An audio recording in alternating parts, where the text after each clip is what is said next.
Chapter 45-53. Senior. Xiaohua looked at Fairy Xingyu beside him and asked very sincerely, "Can you tell this junior the truth? As long as it doesn't involve the immortal realm." Su Ji answered seriously. Unfortunately, before Su Ji could finish, Xiaohua interrupted him with tears in his eyes and said, "I just want to ask, can you hold on until the Star Moon Palace closes? Can I still see you in the 3 continents?" This. Su Ji hesitated and said, "Xiaohua, these words are meaningless now. I hope that the next time the Star Moon Palace opens, you can help Xingyue and send her back to the immortal realm." Xiaohua's heart was suddenly wet. He nodded and said, "Senior, please don't worry. I'd rather not ascend and wait until the Star Moon Palace reappears.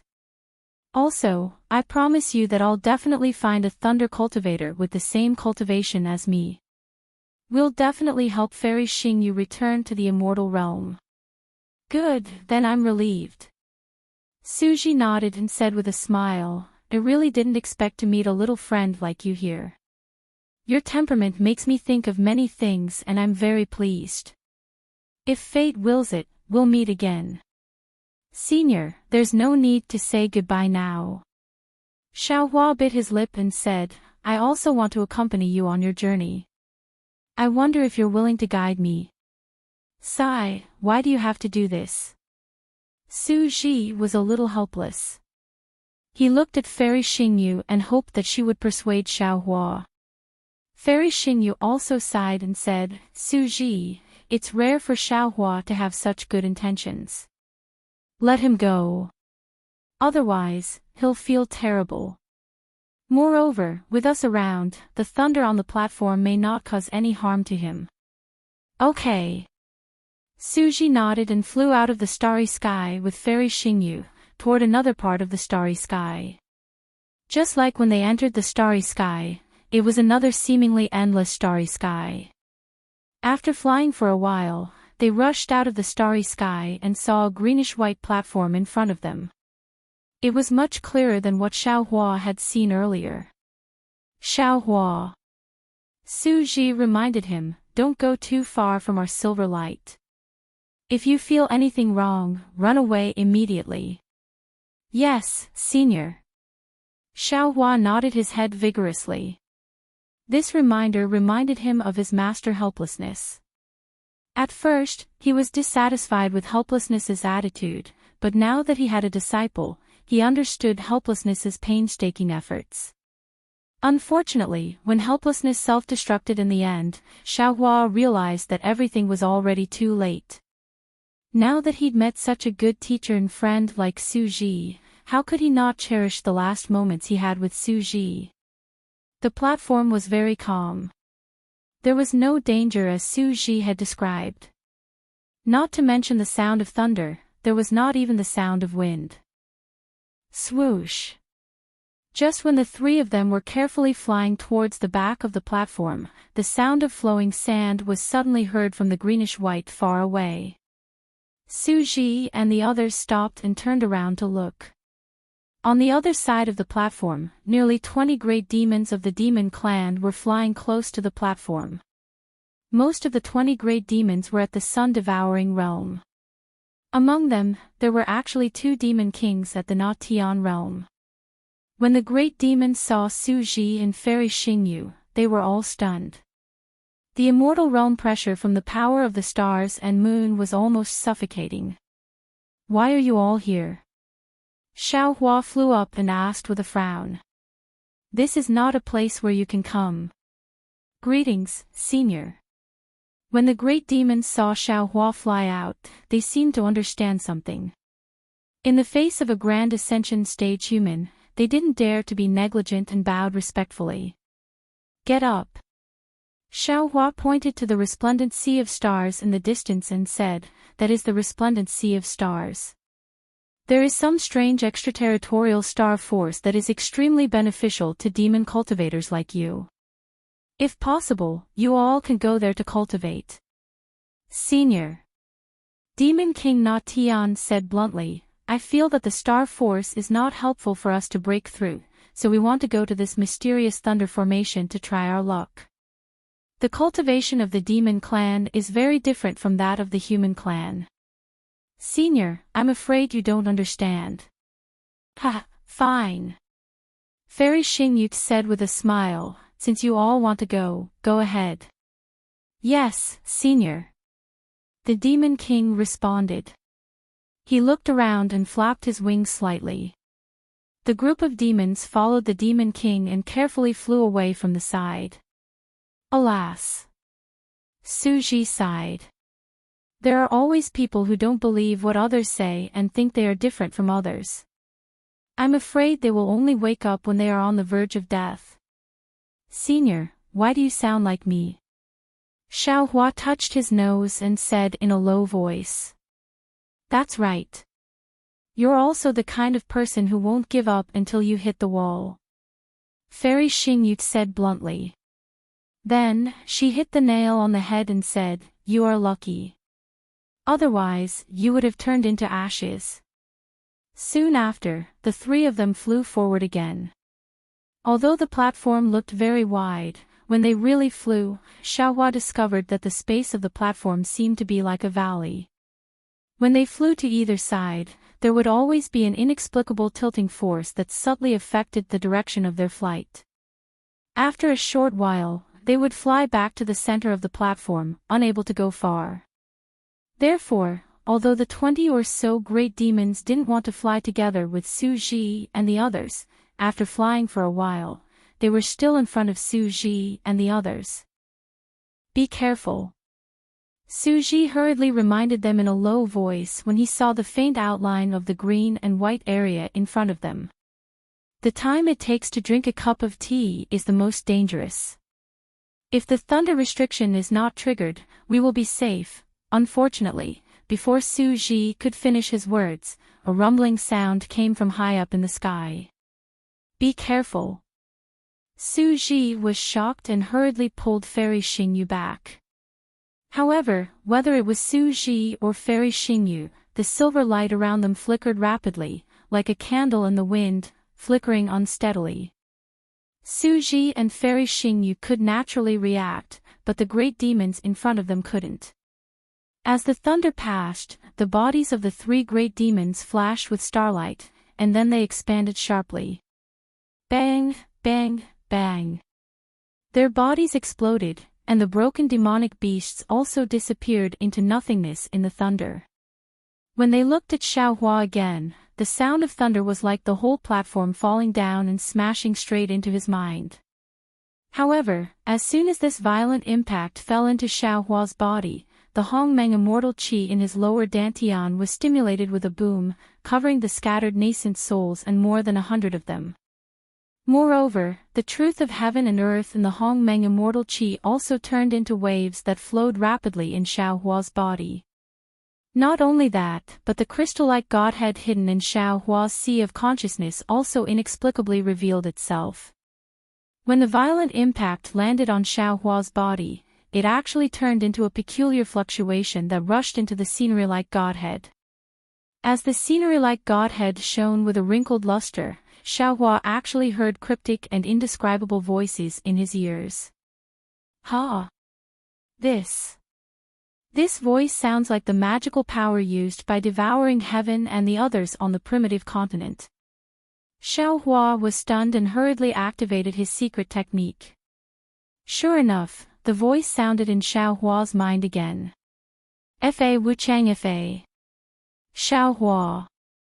Seeing the golden light flashing around Xiaohua and him standing there motionless as if he was possessed, Su Ji became anxious.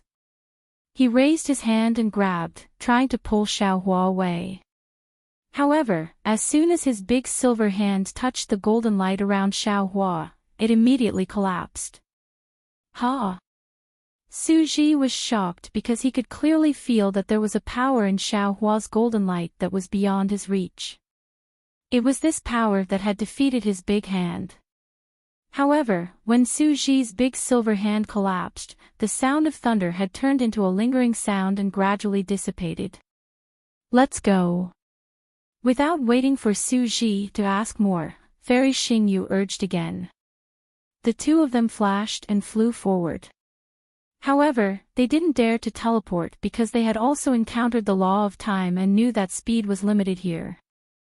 Xiao Hua was a little regretful because he didn't finish listening to that sentence.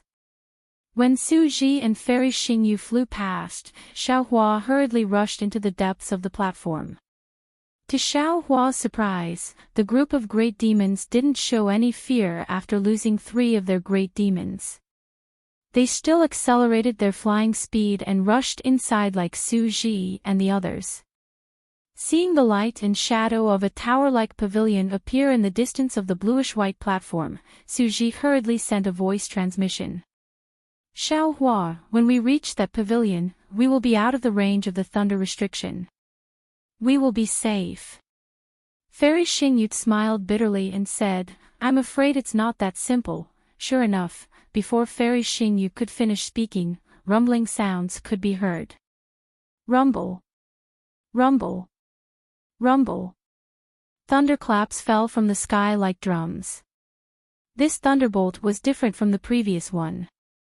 As soon as it fell into Xiao Hua's ears, it turned into an indescribable wave. This wave rushed into Xiao Hua's body, internal organs, lower dantian, and other parts of his body, giving birth to all kinds of inexplicable law of space. Xiao Hua felt that his body was expanding like countless spaces, and he couldn't control them at all. However, when this wave fell into his lower dantian and rushed into the crystal-like godhead, it also triggered the truth of heaven and earth in the Hongmeng purple vapor and the divine power in the crystal-like godhead.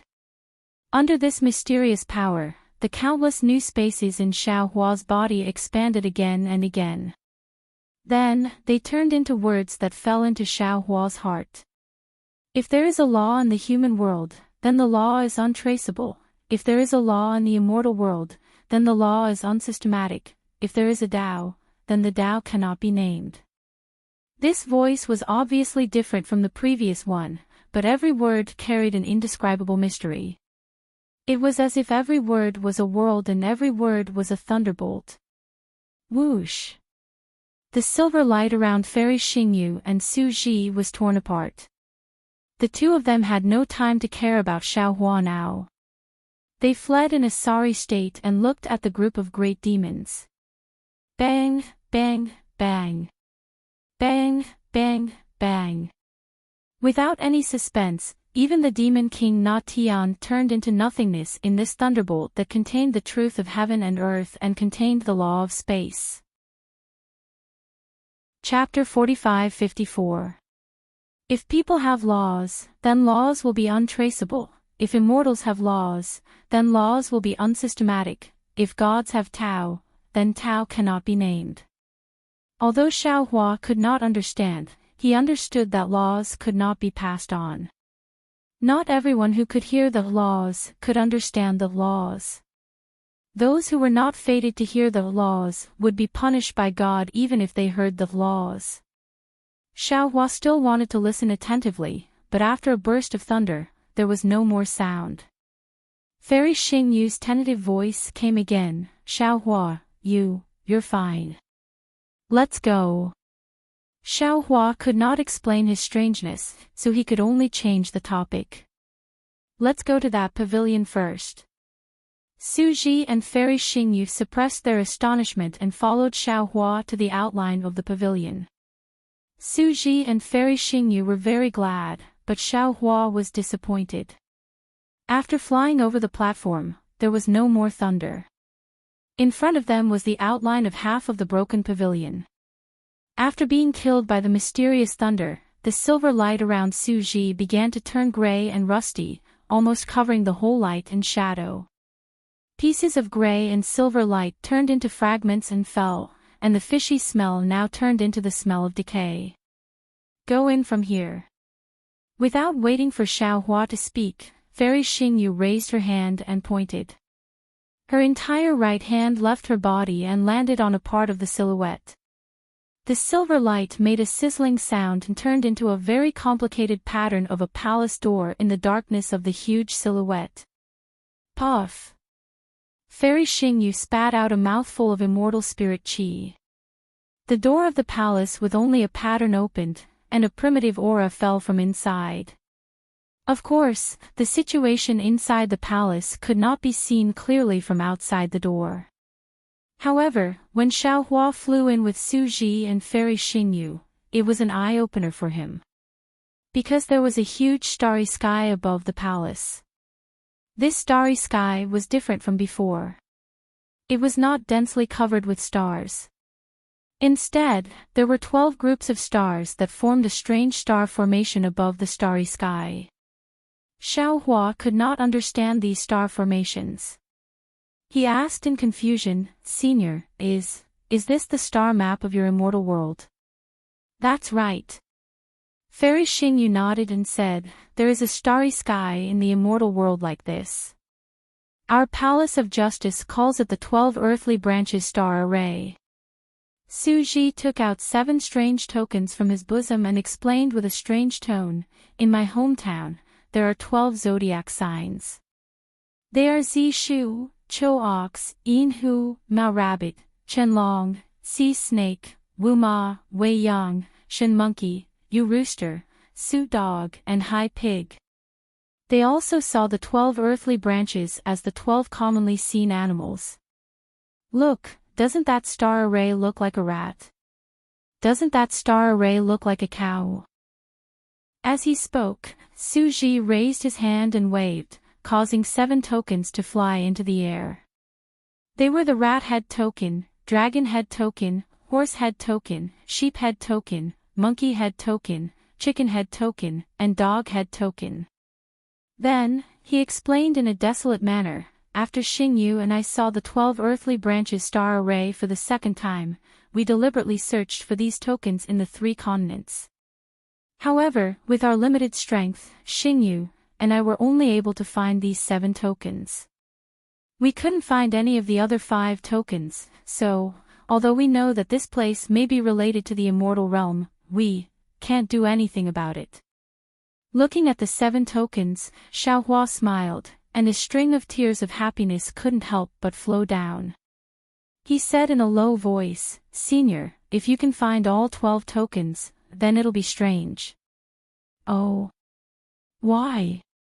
Su Ji was slightly stunned. Seeing the tears in the corners of Xiaohua's eyes, Fairy Xingyu suddenly understood and exclaimed, "I understand. Those tokens are from the Dawn Rain continent." "Yes, that's right. Xiaohua, you. Seeing that Fairy Xingyu had lost her composure, Xiaohua did not dare to delay any longer. He raised his hand and took out the tiger head token, the ox head token and the pig head token, the snake head token, and the rabbit head token from the mysterious water palace in the Pure Land world. He also took out the tiger head token, the ox head token, and the pig head token, which he had obtained from the demonic beast storage ring on Sunset Island. How is this possible?" Su Ji could not help but be stunned. Could it be that my divination skill is really, that's right?" Xiaohua nodded vigorously. "Senior, don't worry. There must be the holy lotus seed you need behind the star array of the 12 zodiac signs. But the passage to the immortal realm." Su Ji was puzzled. "Su Ji," Fairy Xingyu said with a smile, "as long as you are here, the immortal realm is everywhere. Your divination skill is correct." "Good." Su Ji was also overjoyed. At this time, he no longer had the strength to activate the zodiac token. He responded and looked at Fairy Xingyu. Fairy Xingyu opened her mouth and a mouthful of immortal qi fell on the rat head token. The rat head token suddenly expanded. Fairy Xingyu raised her hand and pointed at it. The token flew under a star array. When the token approached, all the stars on the star array emitted starlight and fell into the token. The starlight on the token shone brightly and turned into a lifelike rat that rushed into the star array. Boom! The starry sky shook and the star array tumbled. A moment later, a white jade box engraved with a rat pattern flew out of the star array. Fairy Xingyu hurriedly waved her hand and the jade box fell into her hand. She carefully opened it and glanced at it. She could not help but feel a little disappointed and handed it to Su Ji. Su Ji glanced at it and frowned. He then handed it to Xiaohua. Xiaohua took it and saw that it was a strange object the size of a palm. It looked like a starfish, but there were some strange fine lines on the inside. Layers of indescribable waves were generated between these fine lines. Before Xiaohua could speak, Fairy Xingyu activated the bullhead token again. The second star array was opened and there was another jade box inside. Fairy Xingyu looked at it and gave it to Su Ji, who handed it to Xiaohua. Xiaohua glanced at it and put it into the space like the first jade box. However, it was very strange. These two jade boxes had landed in different spaces, and neither of them was on Shenhua continent. In the time it took to smoke a cigarette, Fairy Xingyu opened all 11 star arrays. A jade box flew out from each star array, and each jade box was placed in a different space by Xiaohua. There were even some spaces that had yet to take shape. Finally, Fairy Xingyu stood in front of the last star array and looked at the last dog head token hesitantly. Su Ji smiled and said, the previous jade boxes were either the Buddhist Kingdom's medicine, the Heavenly Court's gold core, or the Demon League Star Scorch. This last one should be the immortal elixir of our Dao sect, right? It should be the immortal elixir of Dao's sect. Fairy Xingyu said with certainty. But it might not be the holy lotus seed of Dao's sect. Senior. Xiaohua was confused when he heard Fairy Xingyu's words. He hurriedly asked, didn't you say that the holy lotus seed was an item of the Buddhist kingdom? How did it become an immortal elixir of our Dao sect? Who told you that the holy lotus seed was an item of the Buddhist kingdom? Fairy Xingyu glared at Xiaohua and said, the holy lotus seed is an immortal elixir refined by a Dao sect pharmacist in the immortal world with the help of the lotus seeds from the lotus pond in the Buddhist kingdom.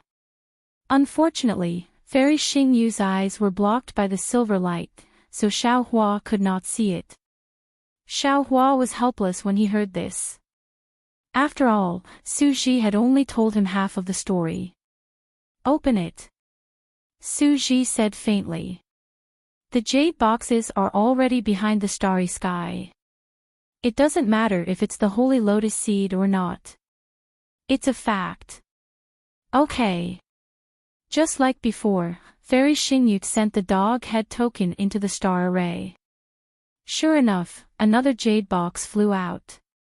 This time, after Fairy Xingyu took it, she did not dare to open it. It flew to Su Ji and carefully handed it over. However, she did not let go of it. At this moment, a faint golden light appeared above the starry sky, and a strange aura faintly discernible descended. However, just as this aura appeared, the golden light disappeared. Xiaohua only had time to raise his head to take a look before the aura also disappeared. However, Xiaohua did not have time to pay attention to the aura at this time.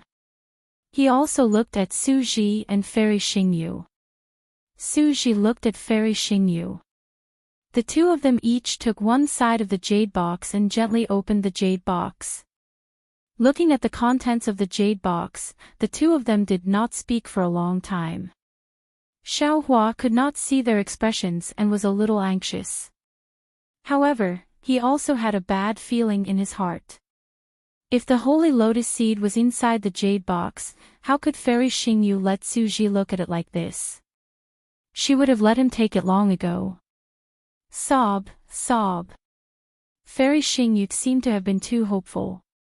Now that she was disappointed, she actually sobbed softly. Su Ji sighed slightly and raised his hand to pull Fairy Xingyu into his arms.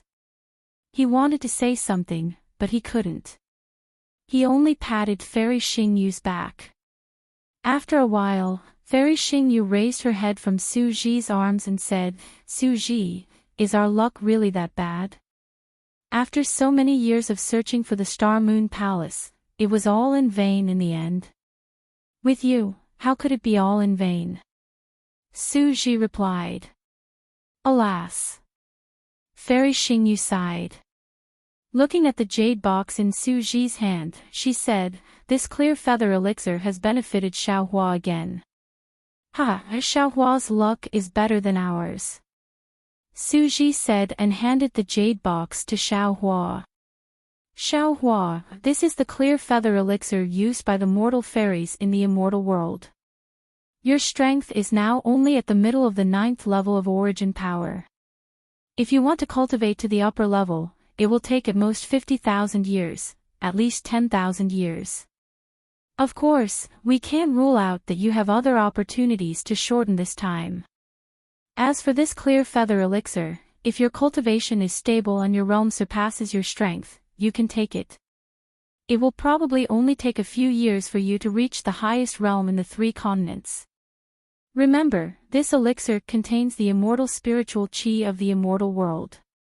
If you haven't reached the late stage of the Mahayana realm, don't take it. Oh, in addition, among the things I gave you, there is a coarse grass talisman. I refined it myself to suppress your strength. If it is not appropriate for you to take this elixir, you can use the coarse grass talisman to suppress it. Chapter 45-55.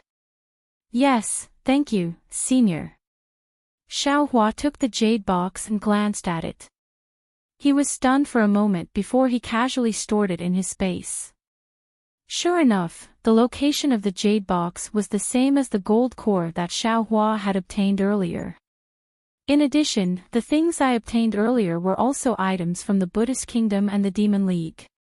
They have similar effects as the clear feather pill. There are records of these in Xingyue's moon-embracing palace. You'll know after you take a look. Su Ji added, in the future, I hope you can help me take care of Xingyue, Su Ji. Hearing Su Ji's words, Fairy Xingyue was displeased. She interrupted Su Ji and was about to speak. Xiaohua hurriedly asked, Senior, the holy lotus seed, shut up first. Fairy Xingyue said, wait for me to finish. How could Xiaohua wait for Fairy Xingyue to finish speaking? He waved his hand and took out the mysterious gold core he had obtained in the stacked jade legacy realm. He said, Senior, take a look and see if this thing is useful.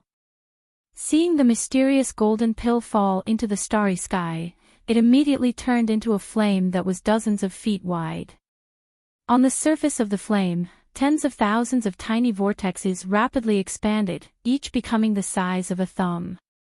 Moreover, these vortexes produced a powerful suction force. Strands of needle-like power of the stars and moon were sucked into these vortexes.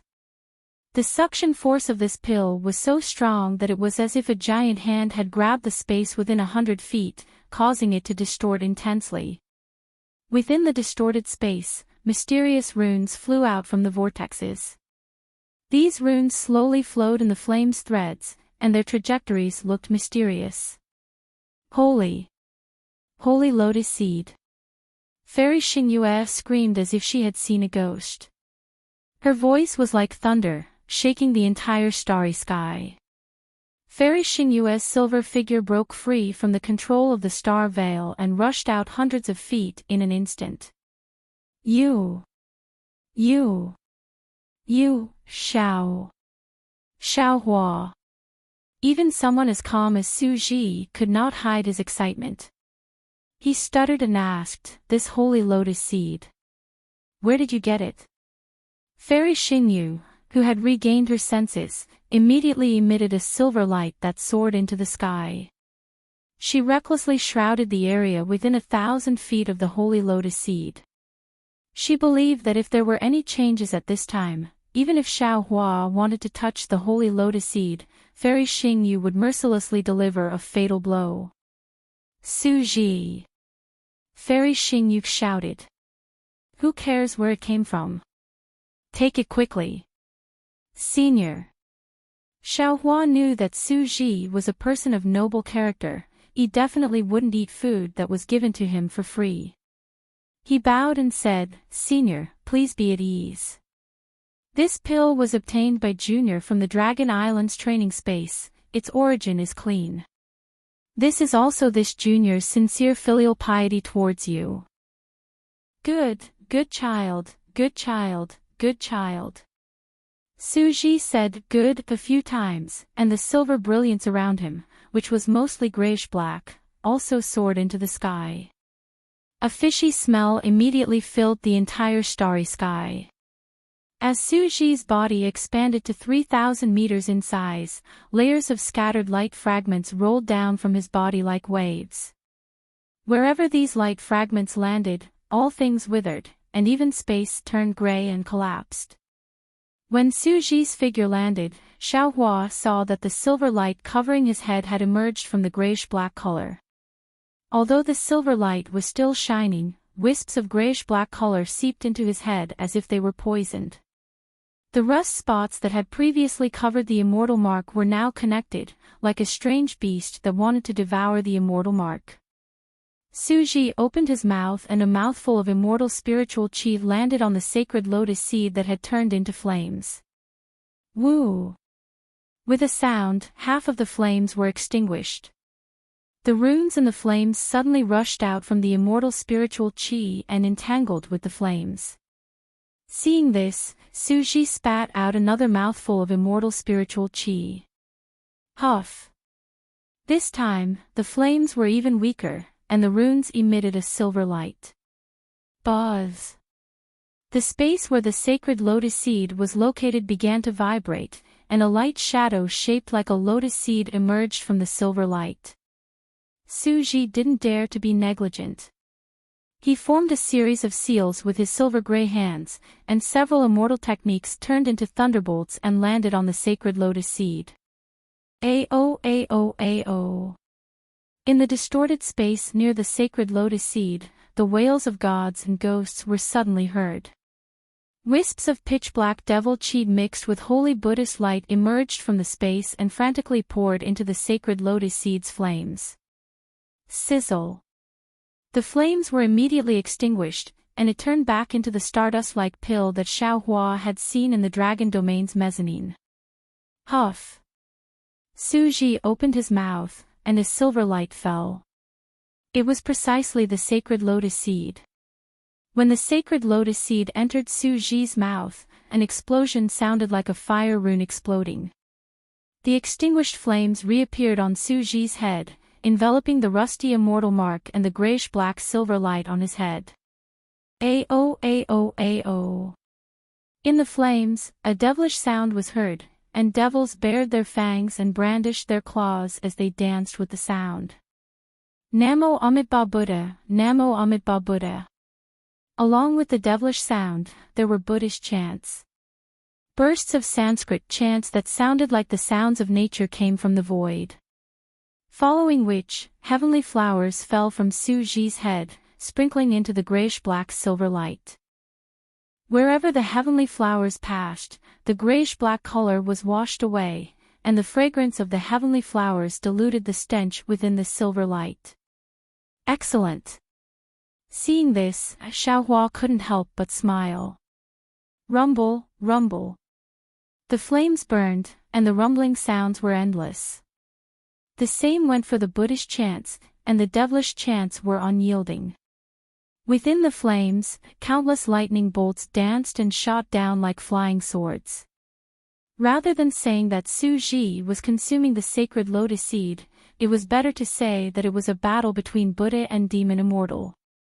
However, after the time it took to brew a cup of tea, the lights and shadows continued to flicker, and the rumbling sounds continued. However, the flames were still on Suji's head, and did not spread down. On Suji's body, the grayish-black color was still deepening, and fragments of light continued to fall.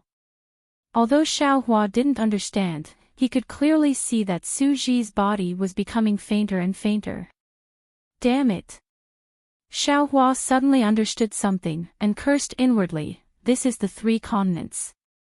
Although it's in Star Moon Palace, without sufficient immortal chi, the sacred lotus seed can't be used to its full potential.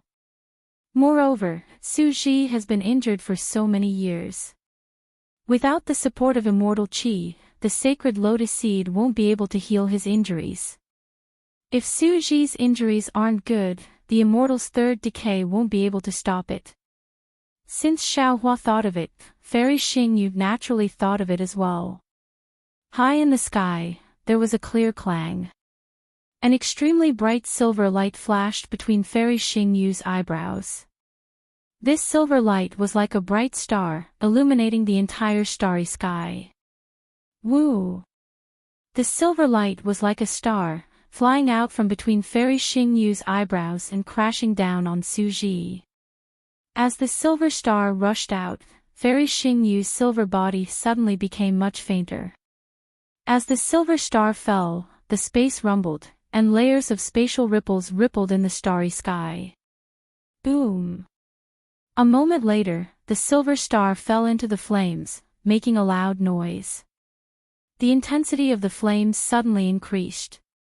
In particular, the silver light swords in the flames shot out in all directions like a sword net, enveloping the space within a radius of 3,000 feet. Under the sword net, more than half of the grayish-black color was destroyed. Through the flames, Xiaohua could already see that the grayish-black spots in the immortal mark had been burned and broken. However, these spots were still struggling tenaciously in the demonic qi and howling, as if they were going to fight back. Senior. Xiaohua laughed heartily and put his palms together. I'm here to help you. As he spoke, golden light burst out from Xiaohua's body, and his figure slowly grew. When he was more than 1,000 feet tall, Xiaohua chanted again, Namo Maitreya Buddha, by my command, I. As Xiaohua used the seventh divine ability of the Buddhist sect's 9-syllable Sanskrit incantation, the Buddha's aura in the nearby void shone brightly. This Buddha's aura condensed into the shape of water waves, surging from all directions and pouring into the flames. Moreover, in the Buddhist light, Xiaohua secretly ordered the demon Venerable Shi to separate a wisp of demonic scents, which turned into a devil and flew in. ZZZ. The 9 syllables mantra Lai was really a Buddhist purification. Xiaohua used the Buddhist power of the world-honored Buddha Maitreya to purify it. The water-like Buddhist light had already destroyed most of the demonic qi in the rust spots. The devils that were attracted by the divine lotus seed were scared away by the demon Venerable Shi's demonic sense, and those who were slow to react were devoured by the demon Venerable Shi. Seeing the grayish-black spots shrinking rapidly, Su Ji looked up to the sky and roared. Roar! His roar shook the whole starry sky formation. Boom! Boom! Boom! Following 3 loud roars, 3 silver light beams shot up from Su Ji's immortal mark, piercing into the starry sky like light swords. Then, the space where the 3 light beams landed twisted and began to collapse rapidly. As the space collapsed, strands of silver light beams shot out from the space fragments, and a strong immortal spiritual qi gushed out from the fragments. Immortal. Immortal spiritual qi. Fairy Xingyu was stunned. She hurriedly released her extended thought and cried out in joy, Su Ji, this is the immortal realm crack from before. How did it move here? As Fairy Xingyu spoke, the space fragments collapsed completely. A silver light beam fell and shone on Su Ji. Buzz. The strong immortal spiritual qi poured into the light beam like the Milky Way, and an obvious vortex appeared above Su Ji's head. As the immortal spiritual qi poured in, the silver light shone brightly and the wind blew violently.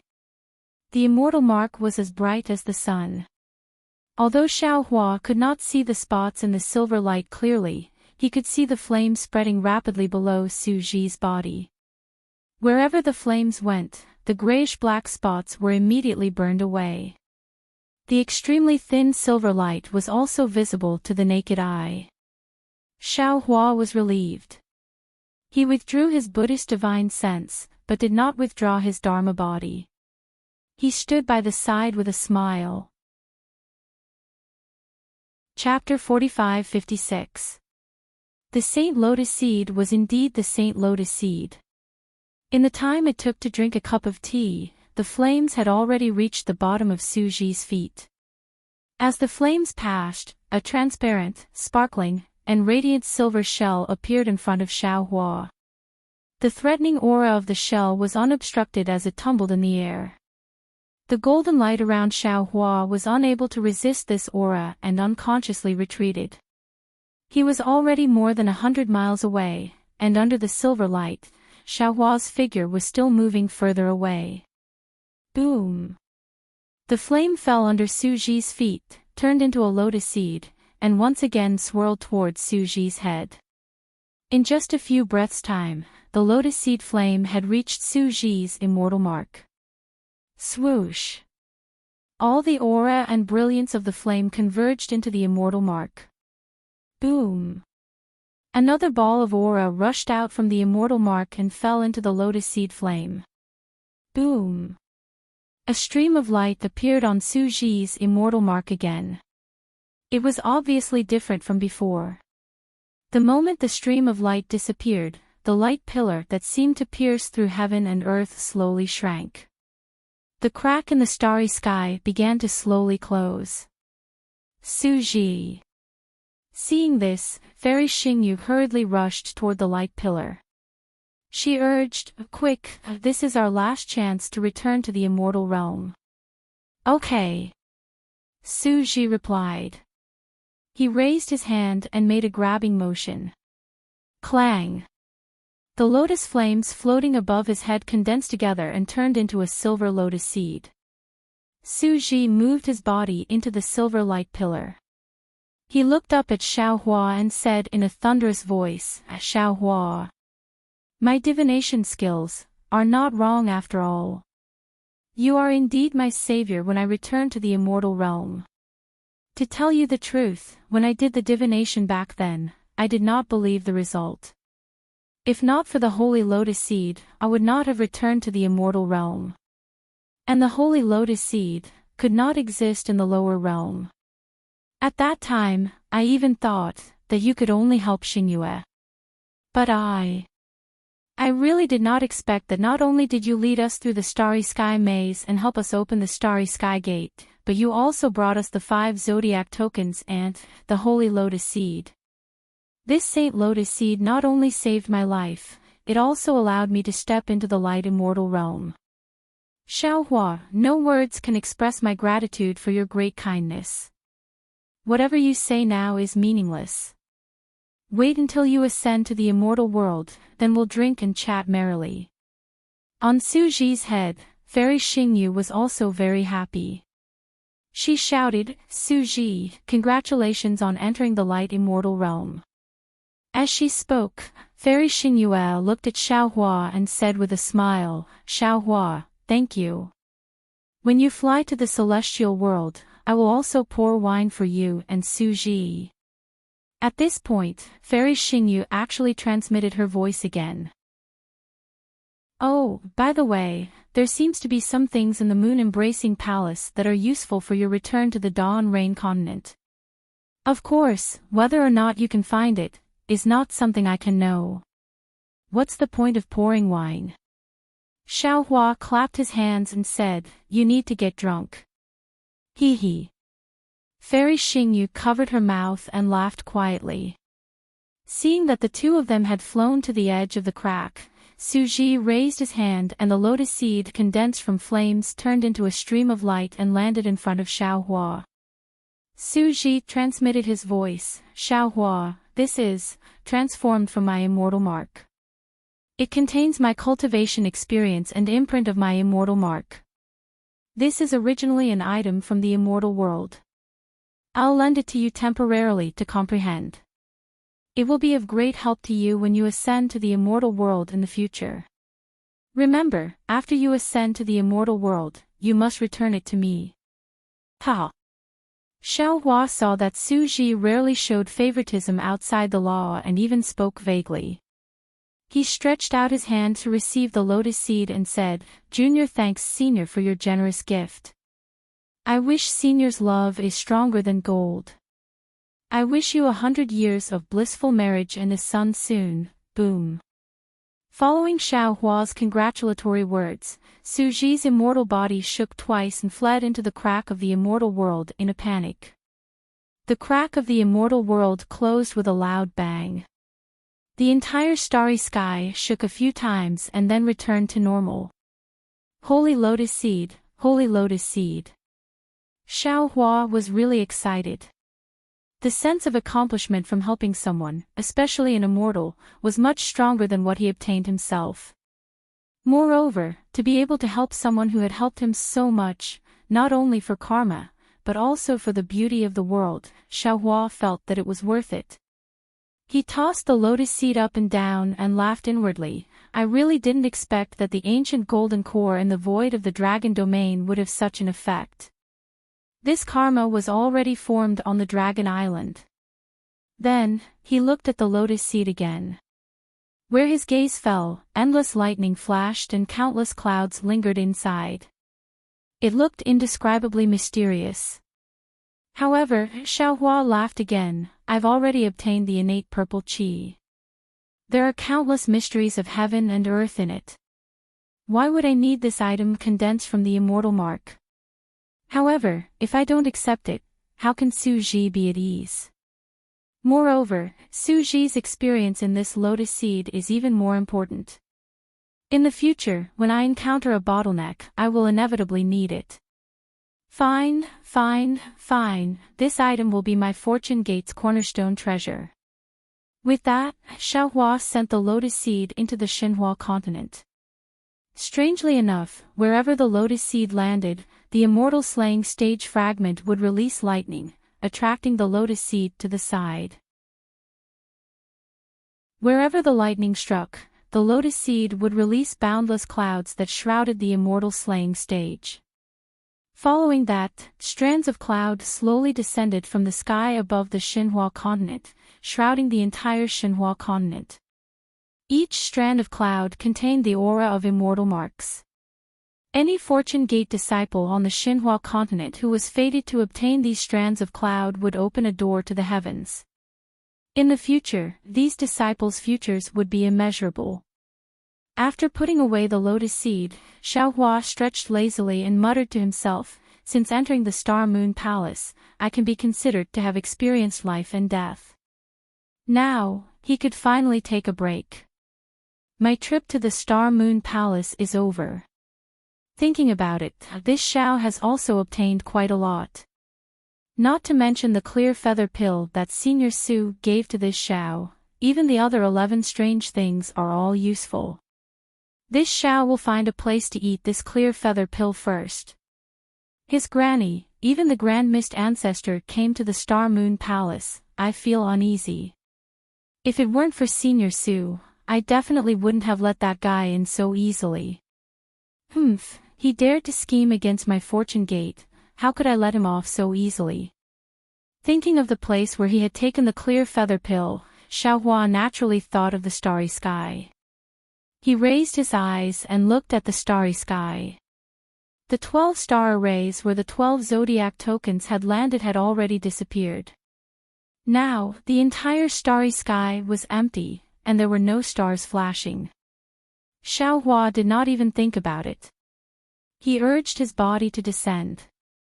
However, Xiaohua was stunned on the spot after descending for 1,000 zhang. He stopped and raised his head to look at the sky. He rubbed his chin and thought to himself, the 12 zodiac tokens broke the 12 star arrays, and 12 jade boxes flew out from the star arrays. If the star arrays are completely broken, the starry sky will return to its original state, right? Not to mention, after the last jade box flew out, there was a mysterious aura in the space. Although that aura disappeared in a flash, it felt familiar to me. However, at that time, I was only focused on checking if there was a holy lotus seed inside the jade box. Moreover, the entire space was torn apart by the immortal world's crack, and that aura disappeared. Could it be that there is something strange in this space? Could it be that these 12 star arrays are just a cover? Thinking of this, Xiaohua's eyes shone brightly. He rushed into the space and released his divine sense to explore inch by inch. Unfortunately, Xiaohua didn't find anything even after looking for half an hour. Because the space was like the vault of heaven, unreachable and boundless, Xiaohua's divine sense couldn't reach it. The 12 star arrays were empty, no different from the void. Could it be that I was wrong? Xiaohua frowned, or my feeling just now was wrong. A moment later, Xiaohua opened his delusion breaker Dharma eye and scanned his surroundings. At this time, Xiaohua's eyes were blurred. Bursts of stinging pain were transmitted to his mind from his eyes and into the mysterious dark clouds. Xiaohua couldn't bear it. However, in his blurry eyes, except for the place where the golden light flashed in some fine timelines, the other places were completely the outline of a palace. There was nothing special. Seeing this, Xiaohua didn't hesitate to teleport straight to the golden light. Unfortunately, this space was really strange. Teleportation seemed to be inferior to flying. After half an hour, Xiaohua arrived at the place where the golden light flashed. Xiaohua looked at his position and then looked around. A smile appeared at the corner of his mouth.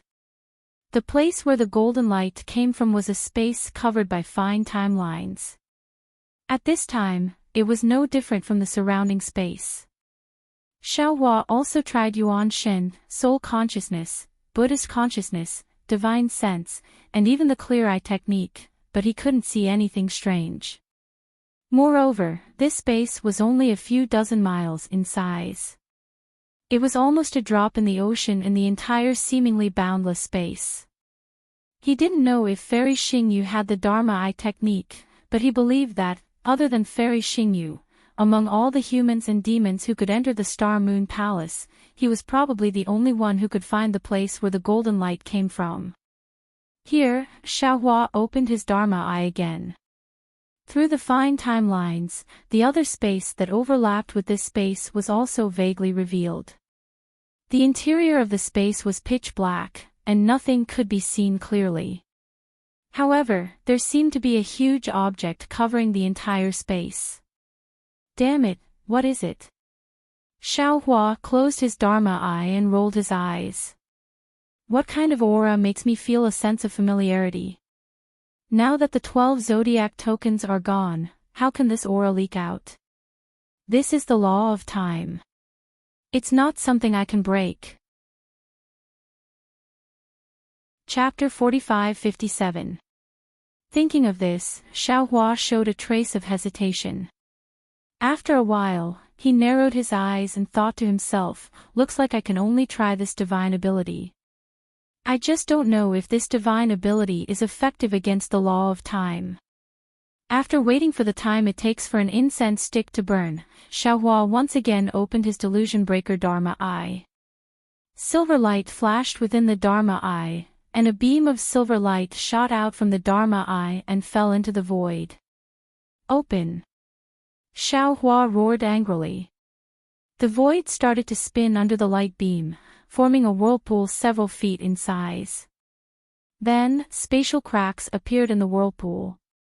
Unfortunately, outside the spatial cracks, inexplicable starlight appeared. Neither the golden light nor the aura appeared. Xiaohua's plan to use the law of space to break the law of time was going to fail. Break! Xiaohua roared again. His entire law eye, which seemed to be staking everything on a single throw, emitted an intense dark green brilliance. That silver beam of light also doubled in size in an instant, emitting a trembling sound. The void vortex below the beam of light suddenly deepened, and then a faint golden light flashed out with a kshwa sound, followed by a wisp of aura rushing out from the vortex. However, the golden light and aura both flashed and disappeared. When the golden light appeared, the delusion breaker Dharma eye was in severe pain. Xiaohua could no longer hold on and hurriedly closed his Dharma eye. A layer of black luster rapidly appeared between his eyebrows. Ah! Xiaohua cried out involuntarily. The surprise in his voice far exceeded the pain of the Dharma eye.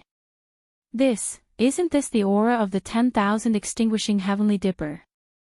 As he spoke, Xiaohua raised his hand and took out the 10,000 extinguishing heavenly dipper from the space where Taoist Master Yun was. Sure enough, when the 10,000 extinguishing heavenly dipper appeared, the aura rushed toward the void. Layers of space collapsed, but nothing else appeared after the space collapsed. I understand now.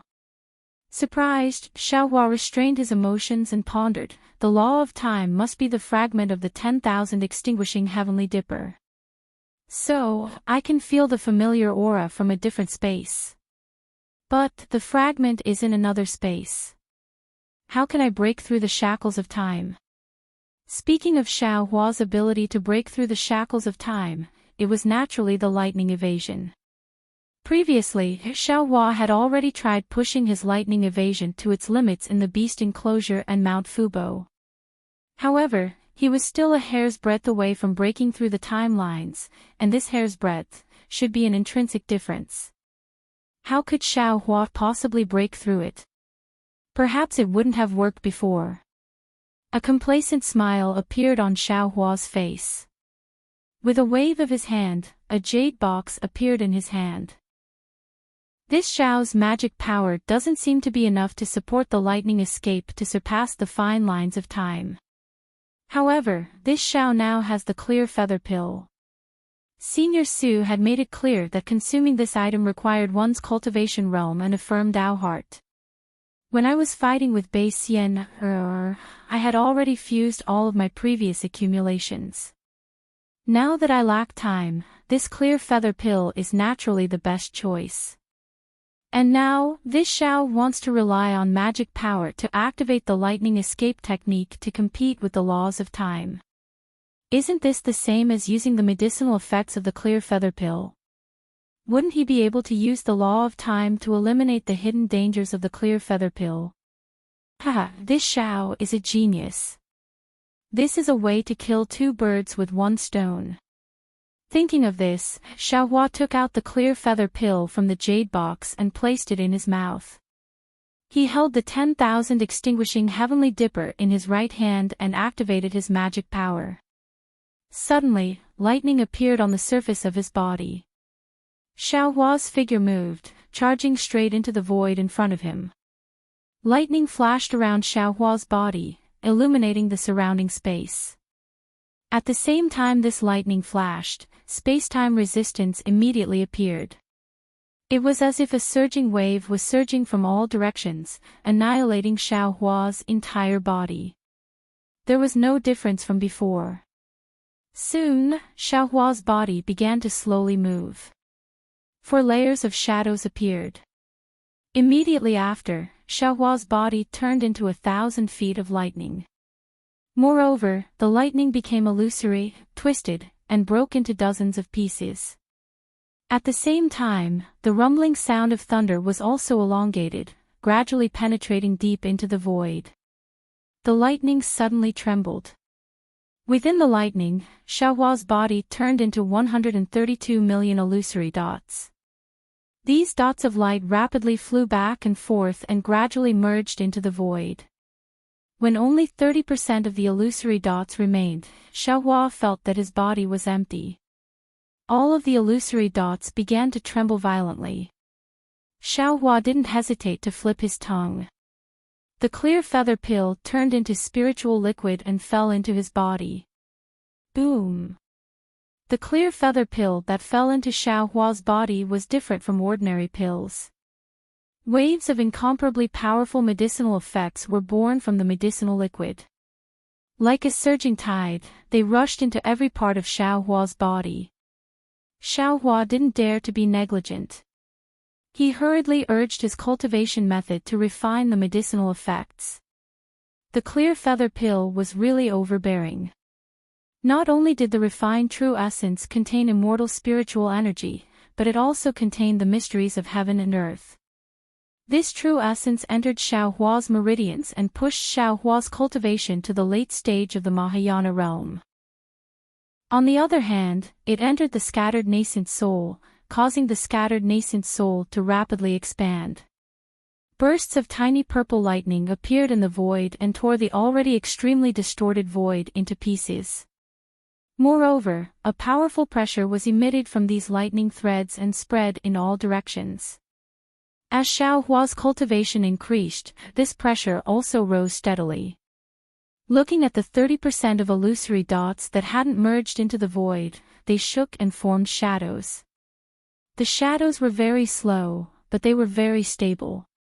When the shadows formed 9 layers, the sound of wind whistling began to emerge from the shadows. The remaining illusory dots also began to gradually merge into the void.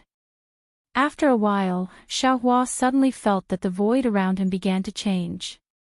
The more he urged the lightning escape technique, the slower his flying speed became.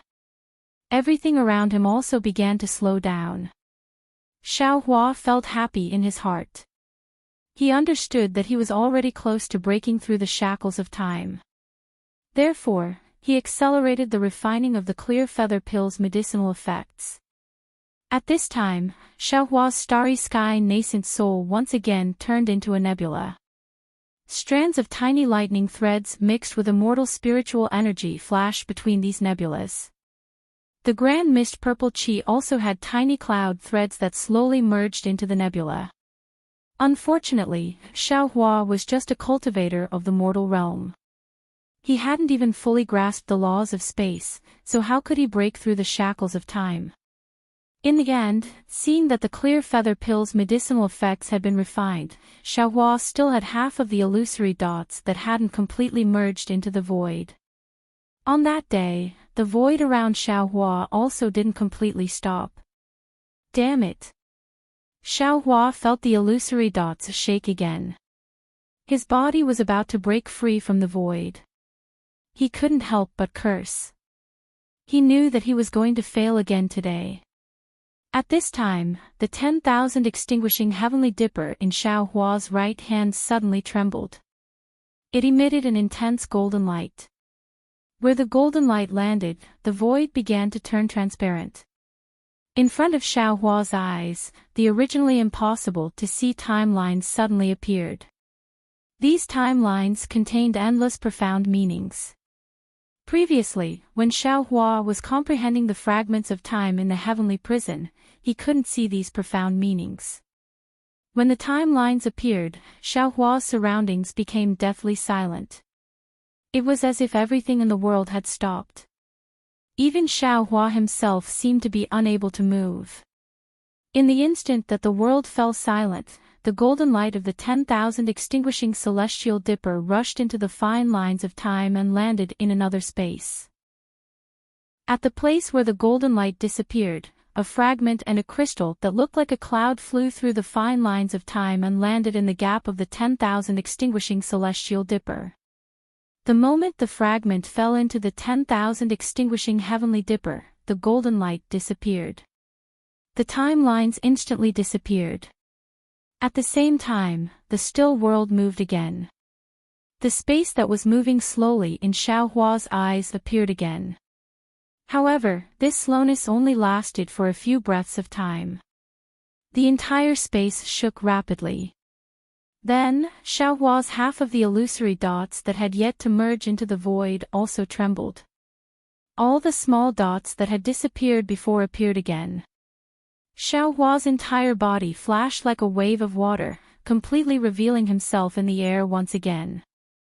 Just like before, bean-sized beads of sweat suddenly appeared on Xiaohua's forehead. However, Xiaohua didn't have the time to wipe the sweat away. With a sweep of his mind, he immediately stored the 10,000 extinguishing heavenly dipper and the cloud-like crystal into his space. Then, he let out a long breath. He sat down cross-legged, his palms facing the sky, and began to meditate. Along with the activation of his cultivation method, thin threads of lightning appeared around Xiaohua's body. These threads of lightning transformed into millions of vortexes. At the same time, Xiaohua's starry sky scattered nascent soul also flew out from his lower dantian. His entire body was surrounded by primordial purple qi. The brilliance of the stars and the moon that filled the sky was like a waterfall. It rushed out of nowhere and crazily landed on the scattered nascent soul and his body. As Xiaohua's pressure slowly spread out, it made up for the deficiencies caused by the activation of the clear feather pill's medicinal power. The starry sky scattered nascent soul also gradually expanded. In the end, it was as if it was going to cover the entire starry sky. After an unknown amount of time, the surrounding void began to give birth to a faint will of heaven and earth. This will quickly filled the entire space and fell on Xiaohua's body like the water of the four seas. Xiaohua's figure moved slightly, and the starlight that filled the sky disappeared. It seemed that the incomparably huge starry sky scattered nascent soul also quickly shrank and fell on top of Xiaohua's head. When Xiaohua opened his eyes, he saw a river of stars flashing between his eyes. At the same time, lightning also appeared.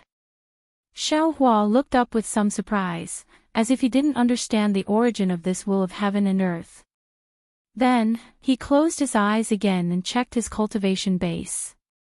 After a while, he opened his eyes and thought to himself, Senior Su's words are indeed true. This clear feather pill is worthy of being a medicinal pill of the immortal world. My cultivation base has already reached the late Mahayana realm, and my starry sky nascent soul has also reached the end of the ninth tribulation.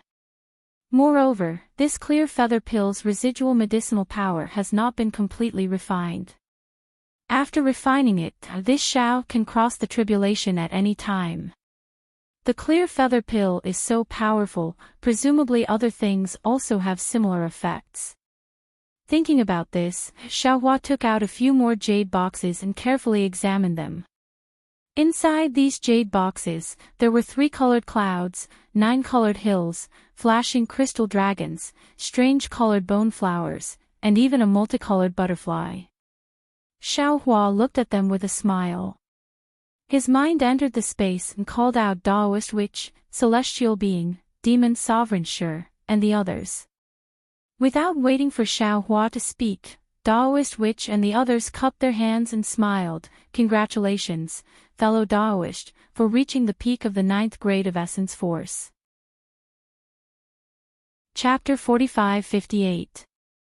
Xiaohua shook his head with a smile and said, What is there to be happy about? If not for the fragment of the myriad extinguishing heavenly dipper, I would not have taken the clear feather pill now. Daoist Wu nodded and said, You are right. Fellow Daoist, you are now at the late stage of Mahayana realm, and still have the medicinal strength of the clear feather pill in your body. Perhaps you will ascend to the immortal realm after leaving Star Moon Palace. But, we have yet to return to Dawn Rain Continent, and there are still many things we need to do. How can we leave now? Reverend Yun looked at Xiaohua and said with a smile, Fellow Daoist, you are overthinking. Do you think ascending to the immortal realm is an easy thing? Among 10,000 cultivators who have cultivated to the peak of the 9th tier of Yuan energy, it is impossible for one to ascend to the immortal realm. Furthermore, the closer one is to the end, the more difficult it is to cultivate. Although fellow Daoist has already reached the late stage of tribulation transcendence, it will take at least 1,000 years for you to reach the consummation stage.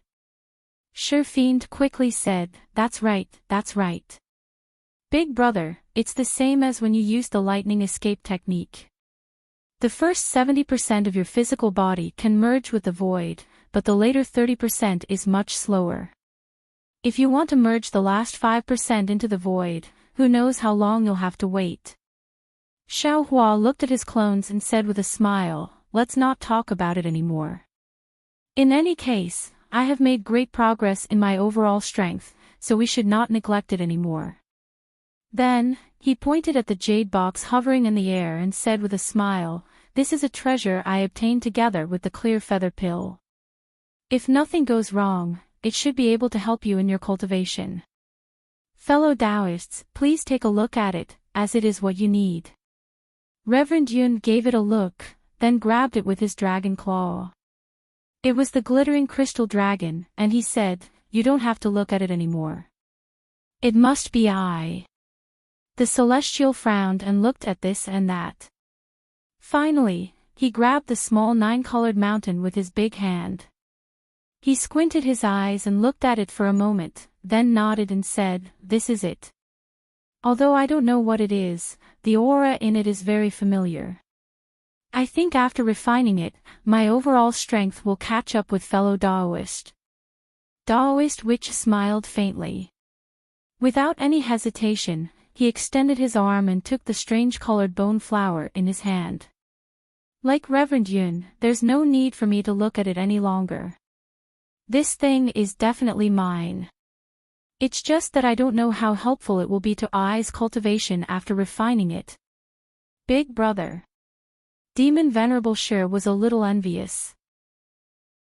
He looked at the jade boxes on the left and said with a flattering face, "This 3-colored cloud has the aura of noble spirit. It must belong to Wen Chu. That starfish has the aura of the power of the moon and stars. It should belong to Feng Wu. As for the bamboo that condenses the long river and the colorful butterfly, I don't know who would use them. However, little brother knows that all of this is useless for little brother's cultivation. I wonder if big brother has anything that I need. What else do you want?" The celestial put away the 9-colored mountain and shouted, "You should refine the demonic array's demonic spirit properly. It's stronger than anything else." "Yes, yes."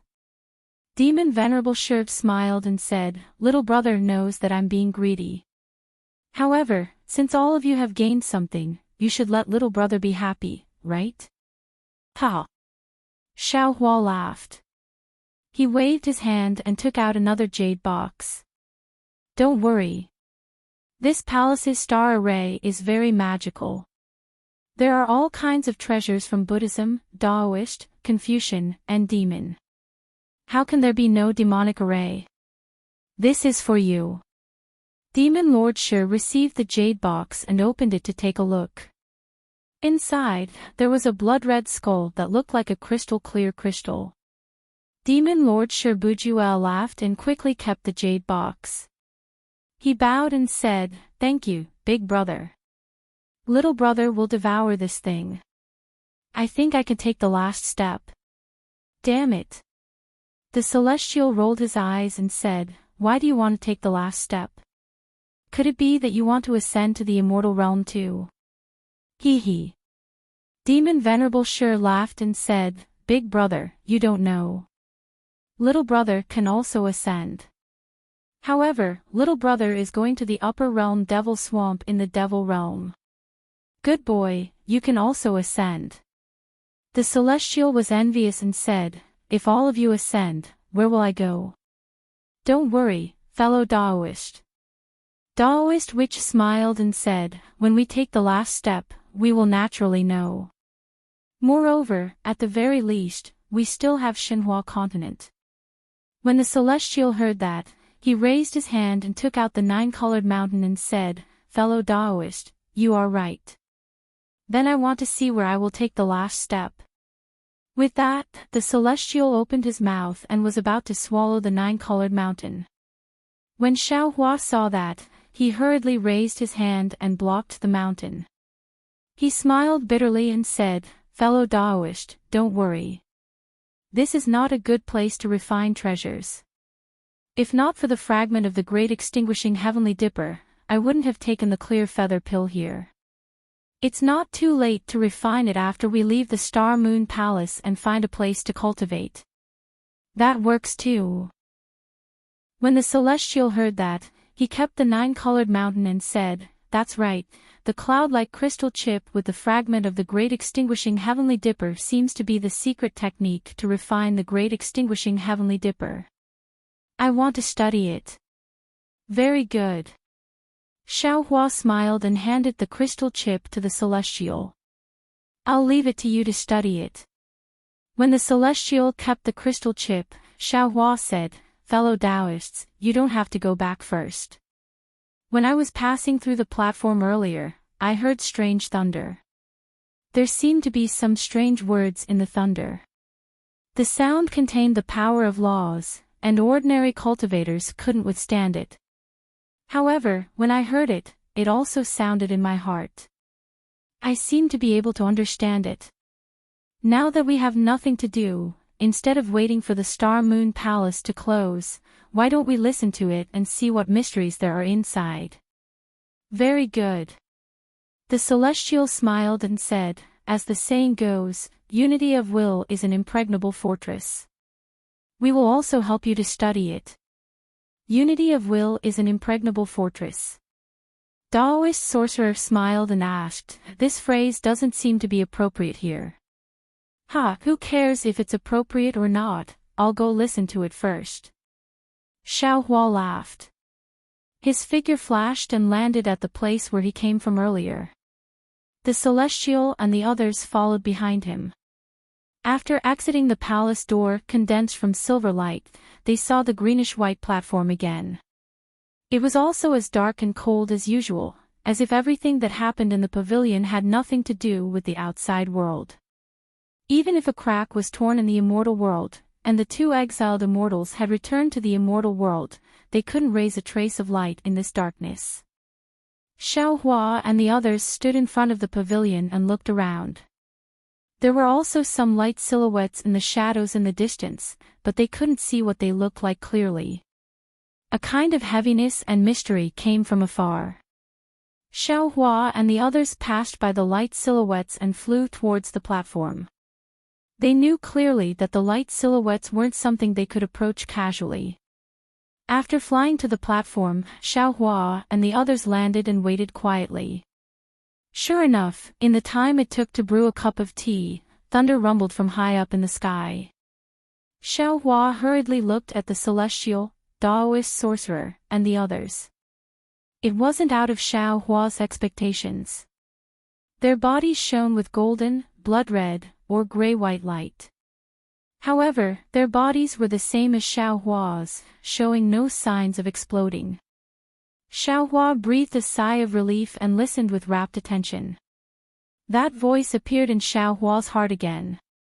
However, this time was different from the previous times. The voice was abnormally blurry, and he couldn't hear what it was saying at all. Fellow Taoist. Just as Xiaohua frowned, the Celestial's body trembled and he cried out in alarm, This seems to be a cultivation method. It's really suitable for this poor Taoist to cultivate. Xiaohua's body also shook. He looked at the Celestial in disbelief and listened with rapt attention again. Unfortunately, no matter how hard he tried, he couldn't hear it clearly. He looked at the Celestial again and frowned as well. He couldn't help but walk toward the other direction of the platform. Fellow Taoist. Xiaohua reminded him, that place is not somewhere you and I can go. Without waiting for Xiaohua to finish speaking, the Celestial raised his hand, indicating for Xiaohua to shut up. His figure stopped, turned around, and took a few steps forward. In the end, he stopped again, and said to Xiaohua, Fellow Taoist, this poor Taoist can confirm that this voice is talking about a kind of cultivation method that this poor Taoist can cultivate. But I can't hear it clearly from here. You can only hear it when you go there. As he said that, the Celestial pointed at the outline of a light shadow outside the platform. How is that possible? Xiaohua was puzzled. The thunder can only be heard on the platform, but it can't be heard after the platform. How can that light shadow be heard? Why don't we go there and have a look?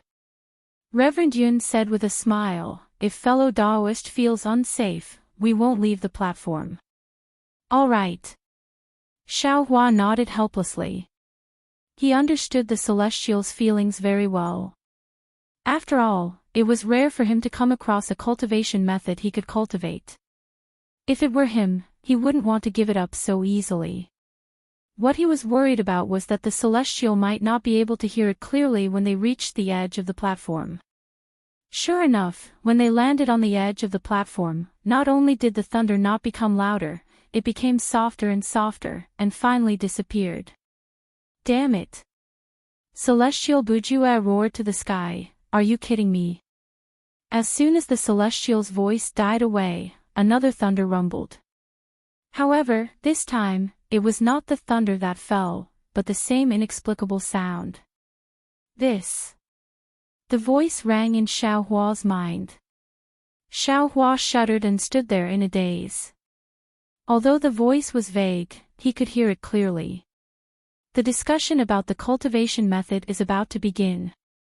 All divine sons are in position, the discussion about the cultivation method. Divine sons. Xiaohua came to his senses and hurriedly turned to look at the celestial, Taoist sorcerer, and Reverend Yun. Obviously, they had heard it too, and their faces were filled with disbelief.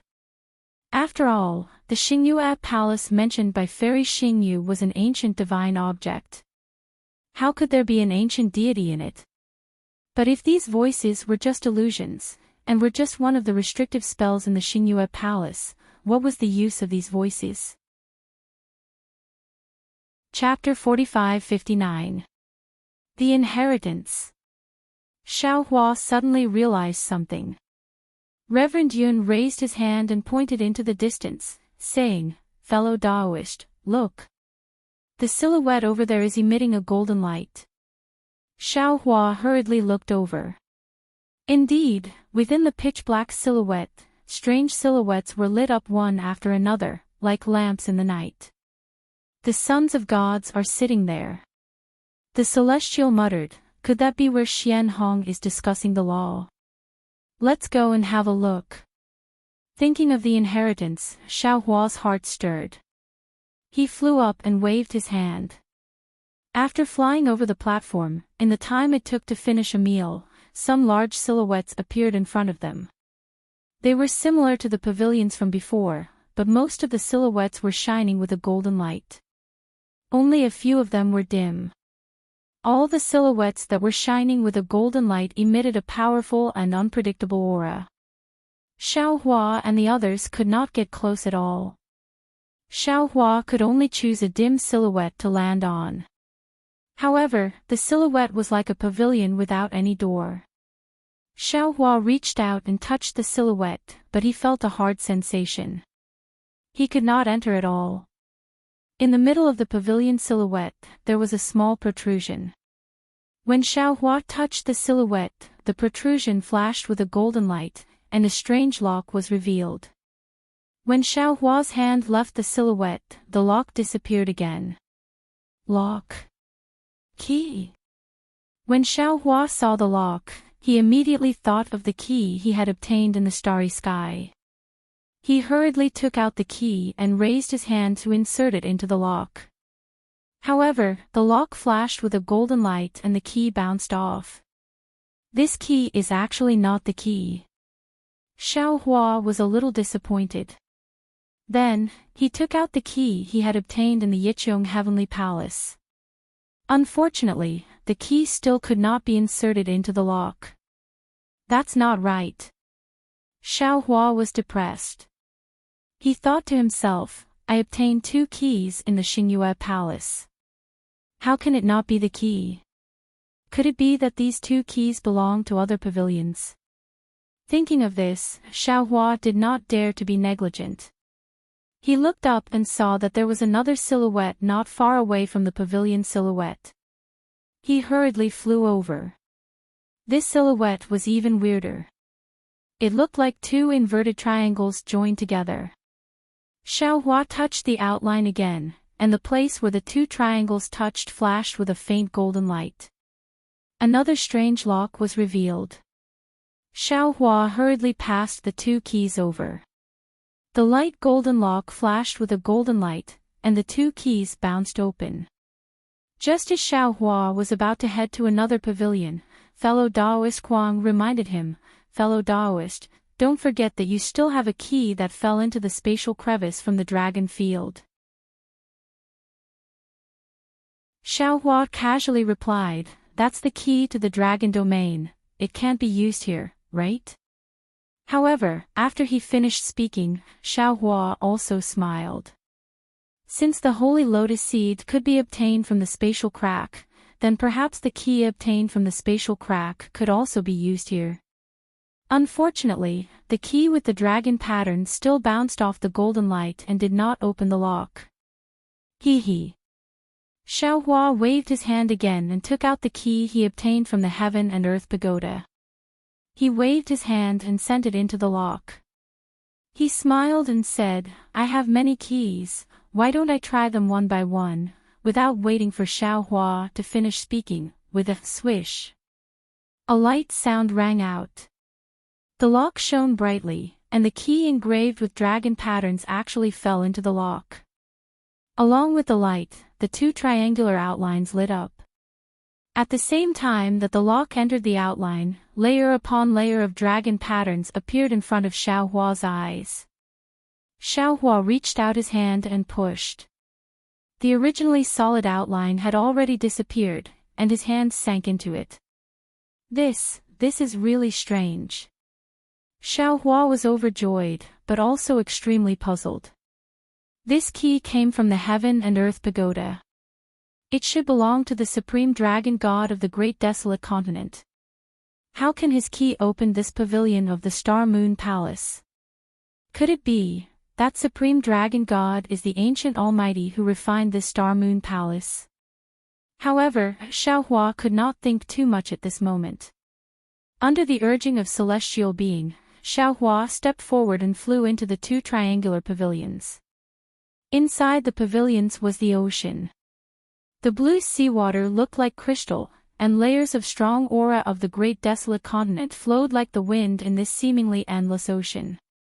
As soon as Xiaohua, celestial being, Taoist witch, and the others entered the pavilions, the sound of thunder rang out again. As the sound of thunder fell, the entire ocean shook. Streams of indescribable principles emerged from the shaking and rushed into Xiaohua's body, stimulating the crystal-like divine spark and primal purple energy. The invisible golden light of the divine spark shot out from Xiaohua's body, connecting celestial being, Taoist witch, Reverend Yun, and Lord Archfiend. The principles vibrated the golden light and turned into profound meanings that fell into everyone's bodies. Just like Xiaohua, they could clearly hear the voice in their hearts. This time, Xiaohong will discuss the Tao of gods. Gods are almighty beings. Anything can become a god, no matter if it is a demon, a devil, a spirit, a human, a dragon, a sorcerer, or this. Xiaohua heard it clearly. Although he was greatly shocked, he also felt a little depressed. Damn it, I'm just a cultivator from the mortal realm. I haven't ascended to become an immortal yet. Why should I listen to the Tao of gods? If Senior Su hasn't returned to the immortal realm, I'll bring him here to listen to it. However, right at this moment, the voice continued, ordinary gods can only be regarded as demigods or even nihility gods. Even if they ascend to the divine realm of the great desolate continent and continue their cultivation, they can never become original gods, let alone incipient gods. This is what people in the three realms often say, gods are not achieved through cultivation. This is because, in order to become an original god, one must obtain the words of a god, the chi of a god, the spirit of a god, and the body of a god before ascending to the divine realm of the great desolate continent. In the three realms, the cultivation of all living things is inclined towards one kind. It could be the words of a god, the chi of a god, the spirit of a god, or the body of a god. Even if there is a cultivator who can obtain two, if he obtains all four, there is not even one in a billion. Boom! When these words fell into Xiaohua's heart, it was like a sudden clap of thunder, like a sudden enlightenment. In an instant, Xiaohua's mind became clear. Without even thinking, he immediately sat down cross-legged and turned his 5 hearts towards the sky to listen quietly. The Tao of gods, even if he didn't understand it, he still had to listen. This was a once-in-a-lifetime opportunity. The ancient great sorcerers cultivated the green seal script and obtained the words of a god. The ancient great scholars cultivated the inscription script and obtained the chi of a god. The ancient Buddha cultivated the golden seal script and obtained the spirit of a god. If a cultivator has these three, he can ascend to the divine realm of the great desolate continent. As for the body of a god, it is the primal chaos body after all. It is rare even in the divine realm of the great desolate continent. If a son of God wants to become an incipient god, he has to refine his body with the chaotic energy before he ascends to the divine realm of the great desolate continent. Even a demigod in the divine realm of the great desolate continent can hardly survive after falling into the chaos, let alone a cultivator from the lower realm. Therefore, in the divine realm of the great desolate continent, it is easy to cultivate the original god realm, but difficult to cultivate the incipient god realm. At first, Xiaohua's heart was still pounding, and he was even wild with joy. But later on, he became intoxicated. These words were not only the truth of the heaven and earth, but also something that Xiaohua would never be able to hear. Moreover, when these words fell into Xiaohua's heart, the heavenly Tao Xiaohua and the karma Xiaohua and the space were intoxicated. Countless profound meanings slowly flowed into Xiaohua's heart. As the words fell into his heart, the truth that was not easy to comprehend also turned into murmuring water. It was the same for Xiaohua, the celestial, Taoist sorcerer, Reverend Yun, and Shi the Exalted. Indescribable ripples were emanating from the bodies of the four clones, and dazzling lights were flashing from time to time. When they were intoxicated, the bodies of the four clones trembled at the same time. The celestial took out the small nine-colored mountain and slapped it on the top of his head. Immediately, the nine-colored light began to overflow from his head, slowly spreading down his body along with the words. Taoist sorcerer also took out the strange-colored bone flower, opened his mouth, and swallowed it. After that, his body began to tremble as well. Gradually, the trembling turned into a rhythm as he refined the bone flower. Reverend Yun and Shi the Exalted had also taken out the crystal dragon and the translucent blood-red skull respectively. Taking advantage of the once-in-a-lifetime opportunity, they began to refine and devour them. After an unknown amount of time, although the discussion was neither fast nor slow, Xiaohua could already tell that it was not a single existence that was discussing the law, but rather multiple existences. Some of the contents of the discussion were like sweet rain to Xiaohua, indescribably wonderful, while some were incomprehensible. However, Xiaohua was not dispirited. He only memorized what he heard, regardless of whether he would forget it in the future. Moreover, he also clearly knew that the heavenly Tao Xiaohua and Karma Xiaohua had long since escaped from his space, turning into an ethereal place to carefully comprehend. The mysteries of these two doppelgangers were something that even Xiaohua himself did not know, so he also believed that the things he did not understand, these two doppelgangers would certainly understand. When another voice rang out, Xiaohua's spirit was shaken, and he once again focused his mind, for the words were exactly the secret that he could not find even after all the hardships he had gone through. The world began with the soul, followed by the 5 elements, and then came the strength. Therefore, the mystery of the soul is comparable to the heaven and earth. The strength of the soul is far stronger than the strength of the 5 elements, and is even stronger than the strength of the fleshly body. Every creature has a spirit, and their fleshly body is different. Be it a beast, a man, a wood, or a spirit, they all have different bodies, different cultivation methods, and different paths to becoming a god. But the soul of every creature is one. The essence is the same, but the form is different. Or, you can say that the grades are different.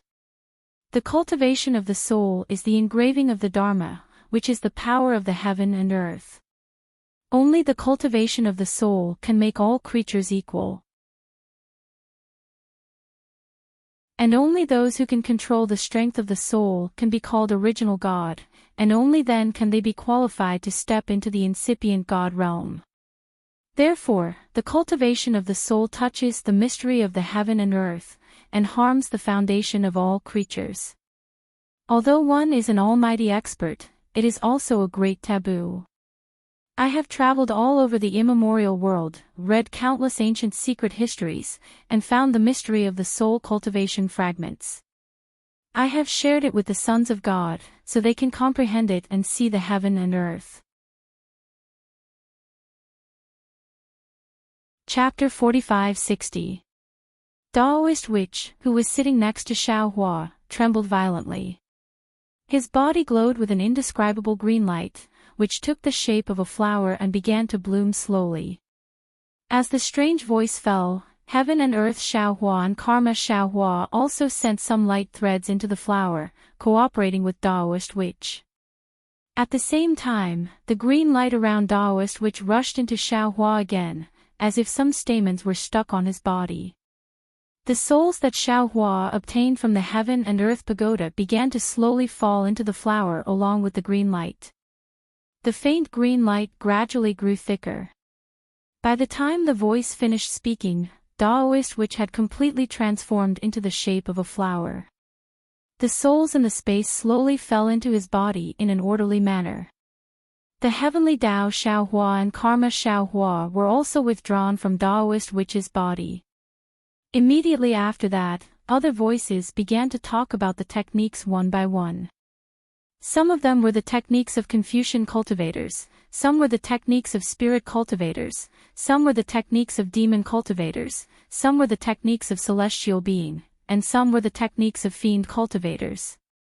In short, all kinds of mystic techniques that could lead one to become a god were revealed one after another. The celestial being, Reverend Yun, and Archfiend Shi were wild with joy. Of course, Xiaohua felt sorry for Reverend Thunderbolt, Feng Wu, and Wen Chu. But, he also believed that with heavenly Dao and karma Xiaohua here, these meat pies that fell from the sky would definitely fall into their mouths. Although they had already been chewed by two of his clones. Putting aside the fact that Xiaohua had obtained the biggest meat pie from Star Moon Palace and encountered one of the most important fortuitous encounters in his path of cultivation, there was a small fishing village in the southwest of Hidden Immortal Continent, near the East Sea. As it was already dusk, smoke rose from kitchen chimneys, and the aroma of fish wafted out from everywhere. Although the sea breeze was still blowing, it was very gentle now, blowing the aroma to the beach. The side of the beach was covered with reefs. Many children were either playing or busying themselves near these reefs. Wherever the tide passed, not only would there be a lot of prawns, crabs, and seaweed left on the beach, there were also marine creatures that were rarely seen between the reefs. The fisherwomen in the fishing village collected the shrimp, crabs, and seaweed from the beach and brought them back to cook, leaving these children to harvest between the reefs. I caught a big starfish. A thin child took out a bull-sized starfish from a crevice and jumped onto the reef to show off proudly. On a nearby reef, another slightly chubby child said disdainfully, "What's there to show off about a starfish? Look at me."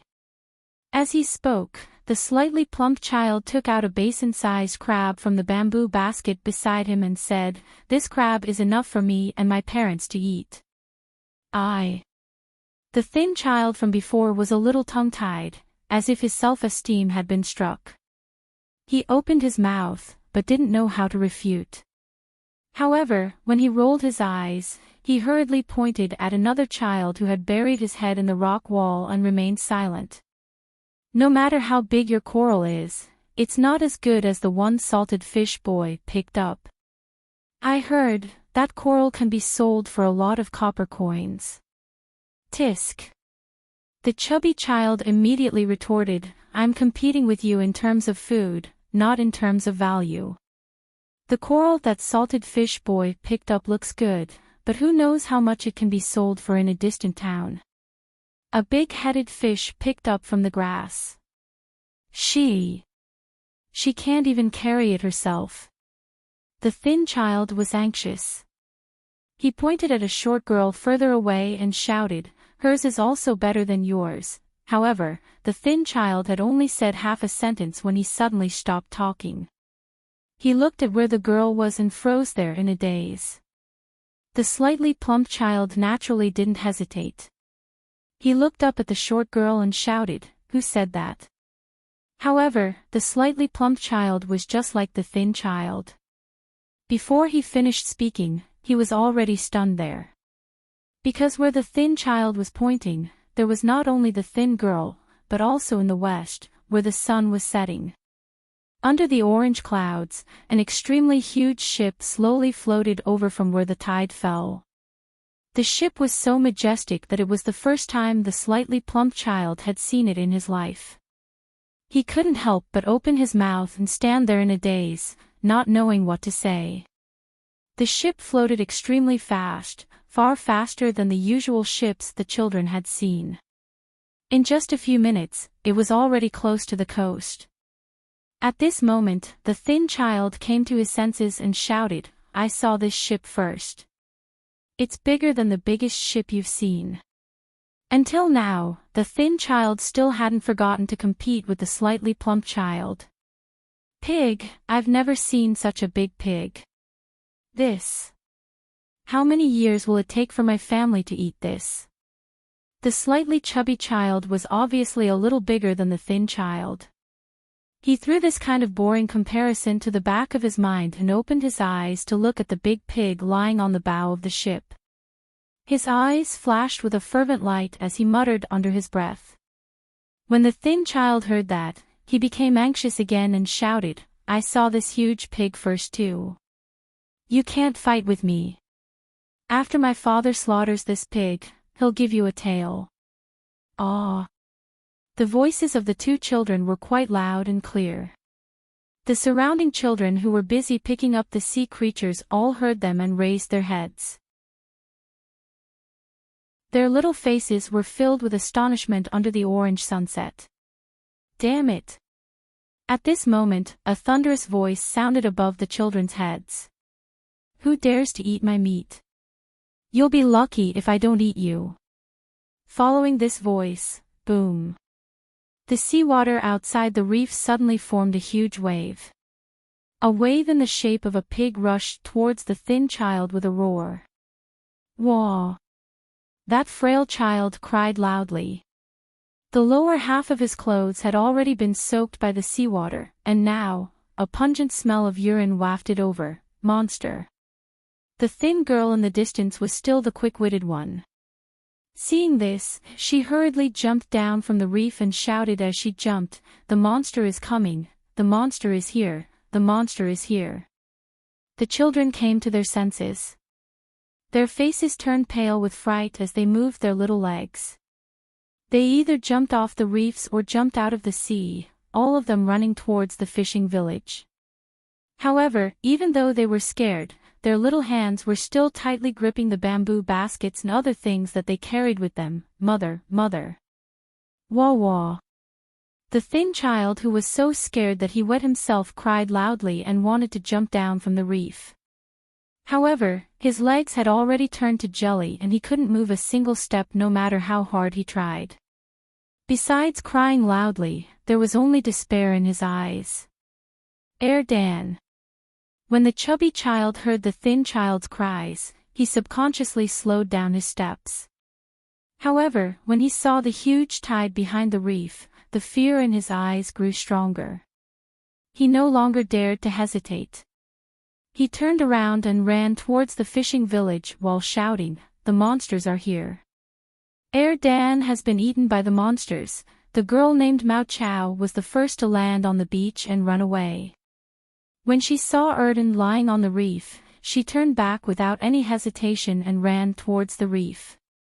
After running for a few steps, she threw down the bamboo basket in her hand. Where the bamboo basket fell, several big crabs fell out. They waved their pincers and fled into the seawater horizontally. How could Mao Chow be faster than the wave? Before she could get close to the reef, the pig-shaped wave had already reached the reef. Mao Chow shouted, "Erden, jump down." I.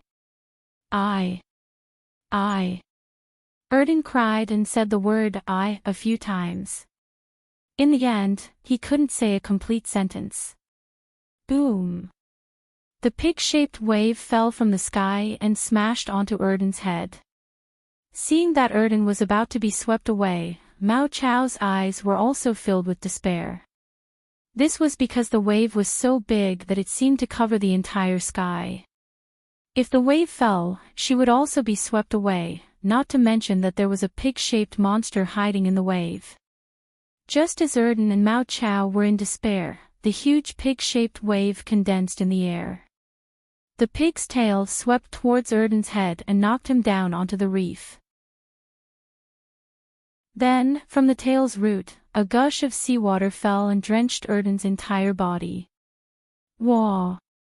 Erden, who was so scared that he didn't know how to cry, couldn't help but cry again. Ha ha ha, eat me, eat me. The huge pig-shaped wave laughed loudly and actually twisted its fat waist on Erden's head. Phew! Mao Chao suddenly woke up and let out a long sigh. Then, her legs went soft and she collapsed on the beach. She ran away and ran back. She was already exhausted. Liao Chao struggled to get up from the ground, but no matter how hard he tried, he was unable to do so. Dan was soaked by the seawater, and while he was crying, he choked on the water. While he was coughing, the pig-shaped wave rolled up in the air, and the pitiful Liao Chao and Dan fell into the wave. The wave was like a giant hand, sweeping the two of them towards the distant ship. Mao Chao was scared again. Her two black eyes turned rapidly and Erden was about to grin again.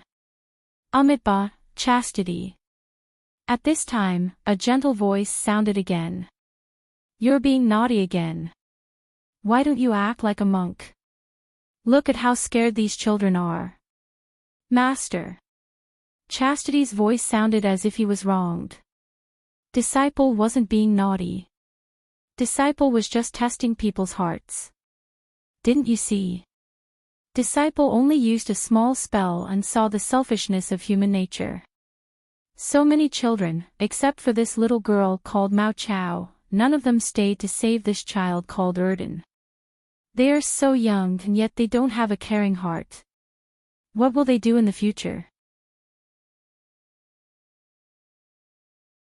Chapter 45-61. Amitabha Buddha. The gentle voice continues, they are still children. It is already good enough that they can protect themselves in the face of danger. How can I ask them to save others? Moreover, their temperament needs to be cultivated bit by bit. It is impossible to know it from young. This is also the purpose of Master's Sutra Seeking Bliss. I want to use Buddhism to teach them from young. Besides, didn't this girl stay? As long as one person stays, the humanity of this world will not be annihilated. Mao Chao was originally afraid, but after hearing the voice, her heart calmed down. Although she did not understand the meaning of the words, she knew the Amitabha Buddha. Just as she was feeling relieved, her eyes lit up again. The sea waves disappeared and she was actually standing on a huge ship. Before she could see everything on the ship clearly, a strange face of a fire ape flashed in front of her. Ah! Mao Chao could not help but be afraid. She took 2 steps back and almost fell. At this moment, she felt something warm on her back. Mao Chao turned around to look. Ah! She screamed again. A pig ear that looked bigger than her was slightly swaying behind her back. Amitabha Buddha. The gentle voice sounded beside Mao Chao, little benefactor, we are monks from Sutra Seeking Bliss. They are all this poor monk's disciples. Don't be afraid. Mao Chao looked towards the direction of the voice. A monk wearing a kasaya, wearing a pillow crown and holding a 9-ring monk staff was standing on the deck of the ship with a smile on his face. Wasn't this monk Chuanzong? Chuanzong did not neglect Mao Chao just because she was a little girl. He still held up one of his palms and saluted. Mao Chao's heart calmed down, but she was also a little panicked. She opened her mouth and stuttered, greetings great. Great master, Wah. Dan, who is beside Mao Chao, cries again, Mother, Mother, Amitba. Chuanzong smiled and said, Young benefactor, don't worry. Your clothes are already wet. Let my disciple dry your clothes first. The sea breeze here is very strong. Maybe you will get sick, master. On the other side of the deck, a white dragon horse walked over, scaring Mao Chao, because the white dragon horse spoke human language. Moreover, it was the language of hidden immortal continent. You don't know this, these children grew up by the sea since they were young, they are not afraid of the sea breeze. Don't look at how cold the weather is now, letting them swim 2 laps in the sea will not be a problem. Humph. Jinjia's lazy voice sounded again. Do you think they're dragons like you? He even swam 2 laps in the sea. Let's not talk about freezing to death, we'll tire them to death. The white dragon horse was naturally Jinfeng. He smiled and replied, Eldest senior brother, the circle I'm talking about is a casual circle. It's not like the big circle in the Eastern Sea. Bah. Jin Jia replied mercilessly, You still have the nerve to talk about your East Sea. You, the 10th prince of the East Sea Dragon Palace, have no face at all. What happened to the dragon boat? What happened to the banquet? What happened to the song and dance of the conch maiden? Damn it, not a single promise was fulfilled. On the contrary, the wild flood dragons and sea beasts are endless. If it wasn't for me, Master would have been eaten by the sea beasts the moment he stepped into the Eastern Sea, right? You still have the nerve to call yourself the 10th prince of the Dragon Palace in front of me? Eldest senior brother. Shen Feng also felt wronged. Although his horse face was burning, he still said in a low voice, Little brother also doesn't know what happened. There must be some big change in the East Sea Dragon Palace. Otherwise, when Master passes through the Eastern Sea, they would have to express their gratitude. Humph, what's there to express? Those suppressed sea beasts coming over to make up the numbers? Then wouldn't they have to make me help out? Jin Jia snorted coldly and said, Don't say so many useless things. Since your East Sea Dragon Palace doesn't have any offerings, when we get ashore, you still have to carry me. The previous agreement doesn't count anymore. All right. Eldest senior brother. Jin Feng was dejected. He swung his tail and walked to the side of the ship listlessly. Chun Jia opened his mouth as if he wanted to reprimand him. However, when he saw Jin Jia's mountain-like body, he shook his head slightly and said to Jin Kong, help this child dry his clothes. Yes, master. Jin Kong replied. Just as he took a few steps, Erden was so scared that he wanted to grin again. Jin Jia called out, Jin Han, what are you waiting for?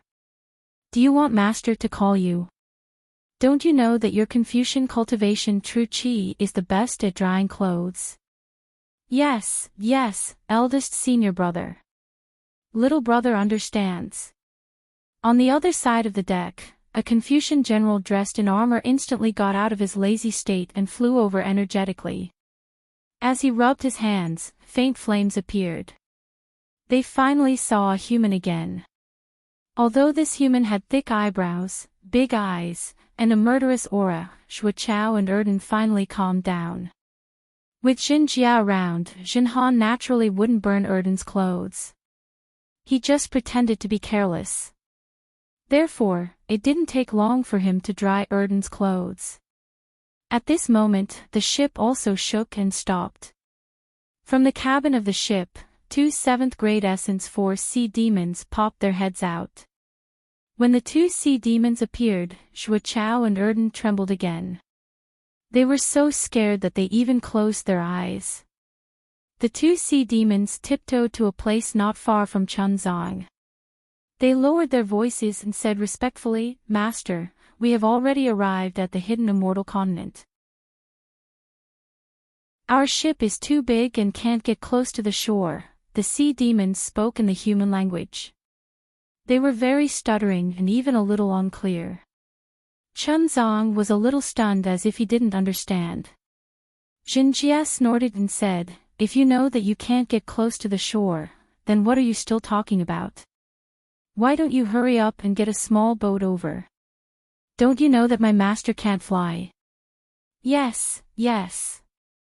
When the two sea demons heard Jinjia's words, their bodies clearly trembled.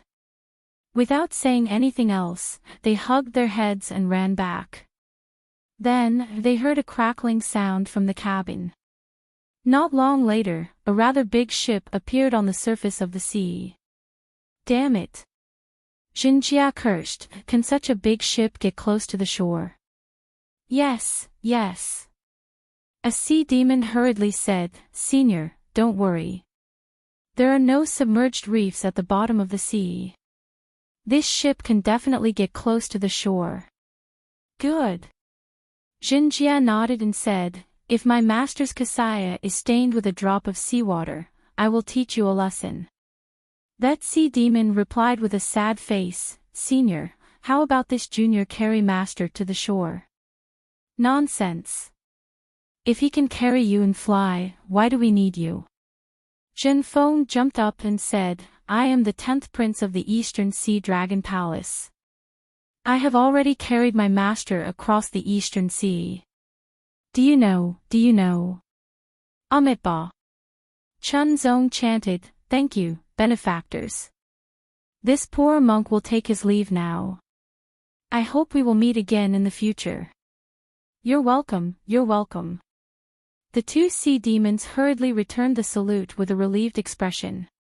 Jinjia finally stood up from the deck, causing the entire ship to shake. However, this was nothing. His words stunned the two sea demons on the spot. "Go back and recite the rebirth mantra for me 3,000,000 times. 3,000,000 times." The sea demons' faces were even more bitter than if they had eaten a pill. Jinjia glanced at the two sea demons and said coldly, "What's wrong? Don't you miss the rebirth mantra? How many living beings have you killed? Can you transcend all of them by reciting it 3,000,000 times? If you don't miss it, I will recite the rebirth mantra twice now." "Yes, yes, senior. We will definitely recite it, definitely." The two sea demons turned pale with fright and immediately replied, "Recite it now." Jinjia stood up from the ship and watched as Jinkong carefully helped Chuanzang onto the small boat, berating him sternly. "Namo Amitba yi toda gado yi toda yi Amitba pidi yi Amitba pidi Amitba pidi yi Amitba pidi yi Amitba pidi yi Amitba pidi yi Amitba pidi yi Amitba pidi yi Amitba pidi yi Amitba pidi yi Amitba ah. Why is the rebirth mantra so short?" A moment later, Jinjia stopped in the air and glared at the two sea demons. "You dare to fool me, senior?" The two sea demons' faces changed drastically, and they hurriedly said, "We don't dare." Eldest senior brother. Zhenhan, who was dancing the sutra with her staff, hurriedly whispered, "The mantra of rebirth is so short." Jinjia was stunned and looked a little embarrassed. Then, he snorted and said, "Forget it, you're lucky. If I had known earlier, I would have let you all chant." At this point, Jinjia tactfully shut up and walked towards the hidden immortal continent with large strides. Although Jinjia was sincerely worshipping Buddha and was also very respectful towards Chuanzang, he was also extremely lazy. Not to mention chanting the Buddhist sutra, he couldn't even remember the name of the Buddhist sutra. The two sea demons didn't dare to say anything. Seeing Jinjia leave, the two sea demons hurriedly flew back to the ship and carefully stood on the deck. After Chuanzang sat on the small boat and reached the beach, the two sea demons jumped into the sea and escaped towards the depths of the East Sea. Chuanzang got down from the small boat and Jinkong carefully supported him. Chuanzang walked past the beach and turned his head to look at the vast sea and the footprints he left on the beach. He couldn't help but sigh. Amitabha, this poor monk has finally stepped onto the land of the hidden immortal continent again. My Buddha is merciful. This time, it is completely different. Last time, this poor monk only had the heart of Buddha. The heart is willing but the strength is insufficient. Now, this poor monk has 3 scrolls of Mahayana Buddhist Sutra. The Buddha's mantra is not only to enlighten the common people, it is also to let the hidden immortal continent bathe in the glory of Buddha. Although this journey was difficult, this poor monk has finally walked more than half of it. The so-called merit and virtue is nothing. The only real thing is these footprints. These footprints can once again step into the longevity town. I hope they can also step into the hearts of the people. Chapter 45-62. When Chunzong turned around, he saw a row of shallow footprints beside the footprints he left on the beach. It was Jinkong. Of Chunzang's 4 disciples, Jinjie, Jinfeng, and Jinhan were all riding the wind. Only Jinkong was supporting Chunzong as they walked along the beach. Dang dang dang. At this moment, the sound of a gong came from the fishing village in the distance. Clamorous shouts could be heard, "Help, the sea monsters are eating people." Amidst the noise, a group of strong fishermen rushed out of the fishing village with harpoons, spears, scimitars, and other weapons in their hands. They rushed toward the beach while shouting, "Amitabha!" Chunzong retracted his gaze from the sea and looked at Jinjie, who was standing in the air. "Jinjie, this is all your fault. Why aren't you apologizing to the fishermen?" "Yes, master." Jinjie nodded. He raised his hand and punched Jinfeng, who was carrying Ji Chao and Dan on his butt. He scolded, "Go, apologize to the fishermen." "Why is it me again? What does this have to do with me?" Jinfeng felt wronged and shouted. Just as he was about to give up, a gust of wind suddenly blew from the east sea. The sky that was covered in the sunset glow now had layers of black and white ribbons. These colors seemed to be caused by the gust of wind, but also seemed to be caused by the folding of the void. At the same time, where the sea met the sky, a layer of pitch-black demonic clouds quickly spread along the surface of the sea. Within the demonic clouds, the silhouette of a huge shell could be seen. In front of the demonic clouds, there was a faint golden shadow. This shadow was like a huge eagle. With a flap of its wings, it flew hundreds of miles. This shadow carried a terrifying aura as it crossed the surface of the sea. Wherever the shadow passed, it created waves that were dozens of feet tall. It looked like it was faster than lightning as it pounced toward Chunzong. "Protect Master." Jinkong was originally supporting Chunzong. At this moment, he roared and reached out his hand to grab the magic wand. Then, he rushed into the sky. He faced the terrifying aura head-on. "Okay." Jinhan didn't dare to delay. She replied and threw the scripture on the ground. She waved her staff and flew to Chunzang's side. She looked like a loyal and righteous person. "Damn it." Jinfeng cursed when he saw Jinhan snatching the opportunity to perform before him. He hurriedly landed on the ground and tossed 2 balls and 2 grass to the ground. He didn't care whether the 2 children were injured or not as he hurriedly shouted, "Master, don't be afraid. Your disciple is here," but Longma Jinfeng rushed over like the wind, also blocking Chunjiu behind him. Fortunately, Liao Chao and Dan were originally children who grew up on the beach. Although Longma Jinfeng threw it savagely, there weren't any sharp rocks on the beach. The 2 children rolled on the beach and immediately got up. Looking at the violent winds and huge waves in the distance, as well as the dark clouds in the sky, they didn't hesitate to rush towards the small fishing village. Outside the small fishing village, the fishermen who had already come out with all kinds of weapons saw the white waves on the sea and the dark clouds in the sky. Although the terrifying aura wasn't directed at them, it was enough to make them tremble with fear. Now that they saw Ji Chao and their Dan rushing back, who would dare to be arrogant outside? After receiving Ji Chao and their Dan, they all turned around and ran back to the fishing village. They tightly closed their doors and didn't even have the courage to peek outside. Jin Jia saw the faces of Jin Feng and the others. Jin Jia revealed a cold smile. However, when the terrifying aura approached, Jin Jia's expression turned cold.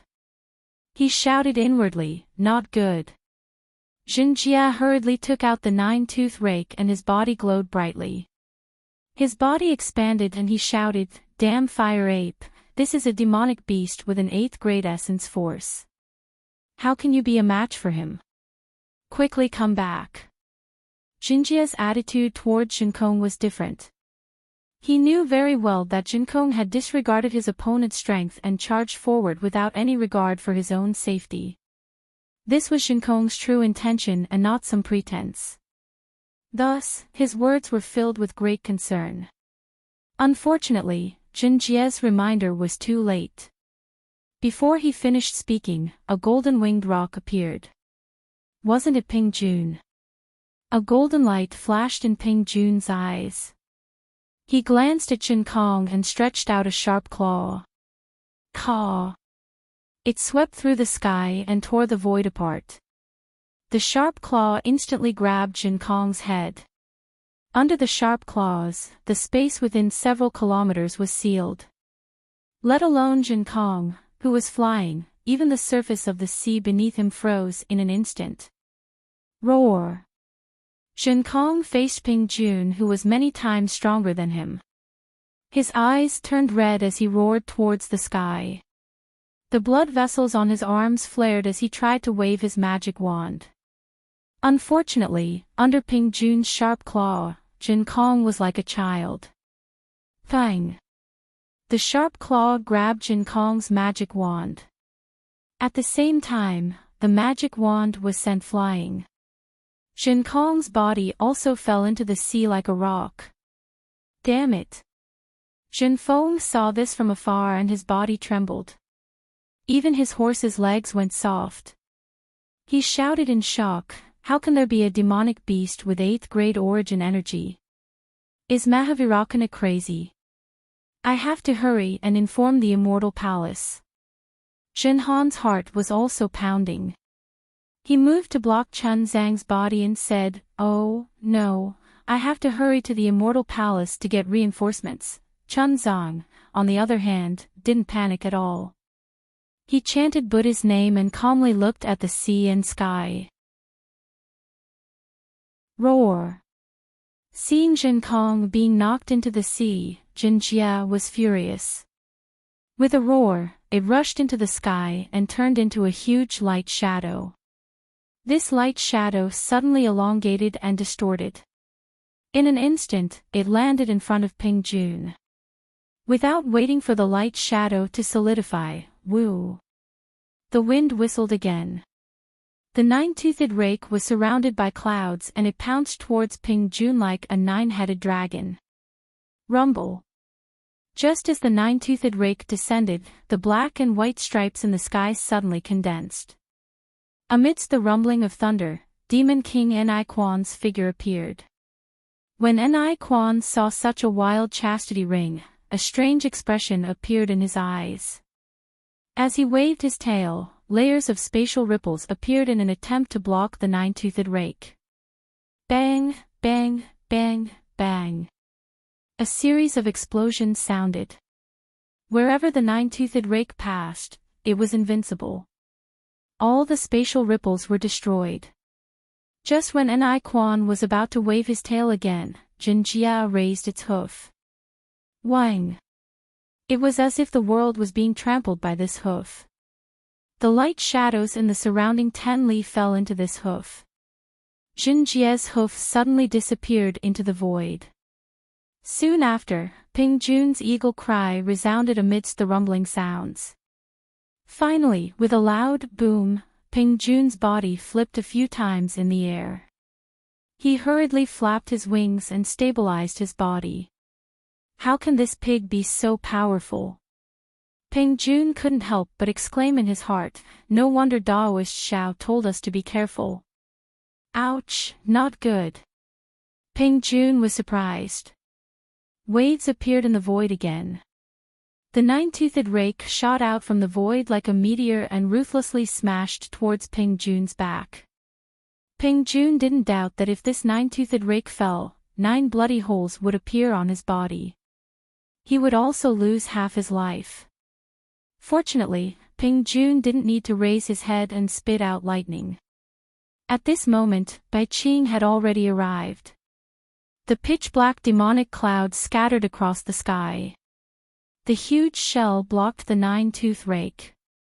With a loud bang, the multicolored light shone for thousands of feet. Bai Qing's shell trembled rapidly. The huge body also staggered as if it couldn't stand steadily. The multicolored halo on Bai Qing's shell was extremely powerful. Even if Chastity Ring's nine-toothed rake hit it, the halo alone could greatly reduce the force. However, at this time, the multicolored halo had been taken back by God's punishment. Bai Qing could not adapt to it for a while. She used her shell to take on Chastity Ring's attack. Previously, when Jinjia was fighting with a great demon of the lower 8th grade in the Great Snow Mountain, he had just arrived at the Elysium from the primitive continent. Due to the laws of heaven and earth, many of his supernatural powers were restricted by the laws. He could only reach the upper 8th grade of the Elysium. Moreover, at that time, Jinjia wasn't familiar with the environment of the 3 continents and couldn't fully display his strength. In addition, the 5-colored halo of the Great Demon was magical. It seemed that he could only fight the Great Demon to a draw. But now, not only was Jinjia used to the power of the stars and moon in the 3 continents, he also used some secret techniques to avoid the power of the laws and recovered some of his supernatural powers. His strength had already surpassed the peak of the 8th grade of the Elysium and was not far from the edge of the 9th grade of the Elysium again. How could Bai Qing, who had lost her 5-colored halo, resist the nine-toothed rake so easily? Under this attack, although the shell wasn't penetrated, Bai Qing was also injured. As the huge shell swayed, a shadow immediately appeared and hurriedly escaped from the battle. Where do you think you're going? Jinjia took advantage of the situation and roared. Once again, he stretched out his trotter and stomped towards Bai Qing. Boom, boom, boom. At this moment, Ni Quan made his move. Ripples appeared on his horn and a series of spatial collapses closed in on Jinjia. Roar! Jinjia was slightly shocked. He opened his mouth and spat out a pillar of light. It was like a fountain that hit the spatial collapses and instantly pierced through them. Damn it! Seeing Bai Qing take advantage of the situation to escape, Ni Quan flapped his wings and pounced over. On the other side, Peng Jun also flapped his wings and attacked with his sharp claws. Jinjia cursed under his breath, where did these 3 great demons come from? Their strength is at the 8th grade of the Elysium. I have enough confidence to fight against 2 of them, but it will be difficult to deal with 3 of them. You demons! Jinjia waved his nine-toothed rake in the air and shouted, where are you demons from? I'm a monk from the Sutra of Nirvana. What grudges do I have with you? Why are you chasing after me? I'm in a good mood today. If it's a misunderstanding, get the hell out of here and I'll let bygones be bygones. Otherwise, don't blame me for killing all of you with my rake. Chapter 45-63. Humph. Bai Qing broke away from the battle. His 2 shells glowed faintly, and Bai Qing's clear face appeared on the surface of the shell. His face was filled with resentment. How dare you call yourself a monk from the sutra seeking nirvana? How can there be a monk who calls himself an old man in this world? That's my freedom. It has nothing to do with you. Jinjia shouted impatiently, if you have a grudge, say it quickly. If you're mistaken, get out of here and let me have a good night's sleep. Ha! Ping Jun sneered, monk, if we don't have a grudge, why did we come all the way here from the sacred realm of thousand demons? If we don't kill you today to avenge my poor brother Bai, we won't have the face to call ourselves demon kings. Brother Bai. Although Ping Jun didn't mention the name of the five-colored shell demon, nor did he say that he wanted to avenge it, Jinjia understood that not many demons had died in his hands. The five-colored shell demon was one of them, and the strongest one at that. Seeing that the three demon kings wanted to avenge it, the grudge was naturally formed with the five-colored shell demon. However, Jinjia still pretended not to know. He sneered, 3 old demons, on this sutra seeking nirvana, there are thousands of demons that died in my hands. Who knows which one you're talking about? Besides, those demons were tricked into coming here to seek death. If you want revenge, you can find the one who tricked them. Why are you looking for me?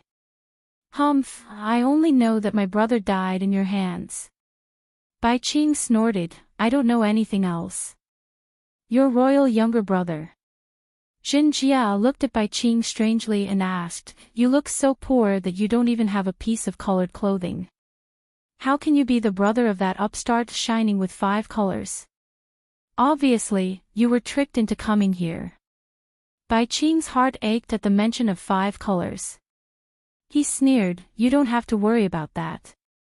Just give me your life. Just as he said this, Ping Jun screamed from afar, damn it, on Ping Jun's back, a huge pig's hoof had appeared out of nowhere.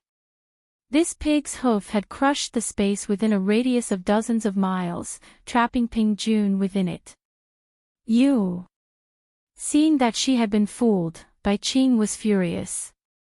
The colorless halo around her flashed again, and she smashed toward the chastity ring. Bai Qing's 5-colored sea god shell's bloodline had been taken away, but the shell had been refined for many years. The material of the shell itself was also rare. When Bai Qing pounced on the chastity ring, a booming sound came from the sky as if a giant mountain had collapsed. Bai Qing doesn't seem to have many tricks up her sleeve. Since Bai Qing is already like this, Bai Qing can't be that strong. Although Ni Quan was in the middle of the battle, his heart was elsewhere. He had many thoughts just like Ni Xing from the Great Sage Hall. Along the way, he had been thinking about how to see Bai Qing's bottom line. Now that he saw that Bai Qing's 5 colors divine ability could no longer be used, he felt much more at ease. With such thoughts in mind, Ni Quan hurriedly said, Brother Bai, don't be anxious. I'm here to help you. As he said that, Ni Quan swung his big tail. Together with Bai Qing, they formed a triangle and attacked Jinjia's fat head from both sides. Seeing the two forces sealing the space around it, layers of void cracks appeared in the nearby space, entangling and swallowing each other. Jinjia knew that although its kick could injure Ping Jun, it would definitely be killed. Jinjia sighed secretly. It stretched out its hooves from the void and faced Ni Quan. The 9-toothed rake danced and struck toward Bai Qing. Ga. Ping Jun escaped from the desperate situation. Without hesitation, he let out a long cry and pounced toward Jinjia again. Seeing that the 3 demon kings wanted to take revenge for the 5-colored sea god shell clan, Jinjia had no choice but to pull itself together and use all its tricks to fight against them. The wind blew and the clouds shook on the shore of the East Sea, and the waves surged to the sky. The 4 demon clans fought from the sky to the sea, and from the sea to the sky. Even though the moon was bright and the stars were sparse, their battle cries still shook the sky. Shen Kong had already flown out from the sea and stood guard in front of Chunzong with a magic wand in his hand. As for Dragon Horse Shen Feng and Jin Han, seeing how powerful the 3 demon kings were, they were already afraid. They looked at Jinjia's divine ability anxiously. As long as Jinjia showed less signs of being defeated, they would immediately go to the Immortal Palace and the East Sea Dragon Palace to call for reinforcements. When Ping Jun, Ni Quan, and Bai Qing came to the hidden Immortal Continent to take revenge, they had already investigated Chun Zong and his 4 disciples. They also knew that Jin Kong was a fire ape that Xiao Hua didn't allow to be hurt. Therefore, even though Ping Jun's claw looked very powerful, it didn't hurt Jin Kong at all. Jin Kong flew out from the sea in confusion and hurriedly protected Chun Zong. His eyes were filled with envy as he looked at Jin Jie's battle with the 3 demon kings. Boom! Just as everyone had their own thoughts and were dazzled by the battle, a loud sound was heard. Then, kacha kacha, sounds of shattering echoed, followed by a miserable shriek. Bai Qing was the first to escape from the battle. On the incomparably hard shell, a huge pig's hoof print could be faintly seen. Around the hoof print, there were 3 large holes and many cracks. 2 of the 3 large holes were flowing with blood.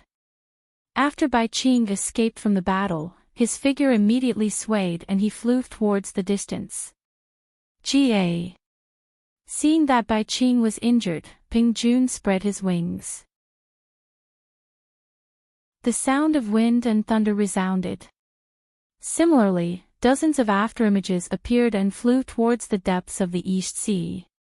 Although Ping Jun was fast, Ni Quan, who had some understanding of Bai Qing's strength, was even faster. Bai Qing had just been injured by the 9-toothed rake. Before he could escape from the battle, an obscure fluctuation appeared on his horn. As his wings flapped, his figure had already entered the void and disappeared. Shen Kong. Seeing that the 3 demon kings had retreated, Jin Jie shouted, "Protect Master well. This daddy will go and take the heads of these demon kings." After saying that, Jin Jie moved his figure and turned into a stream of light to chase after them. However, he disappeared along with the 3 demon kings in an instant. Eldest senior brother is truly formidable. Dragon Horse Shin Feng flattered, "You actually managed to defeat the 3 archfiend kings. Seeing that your strength has already reached the highest realm in the 3 continents, you are truly a role model for us disciples.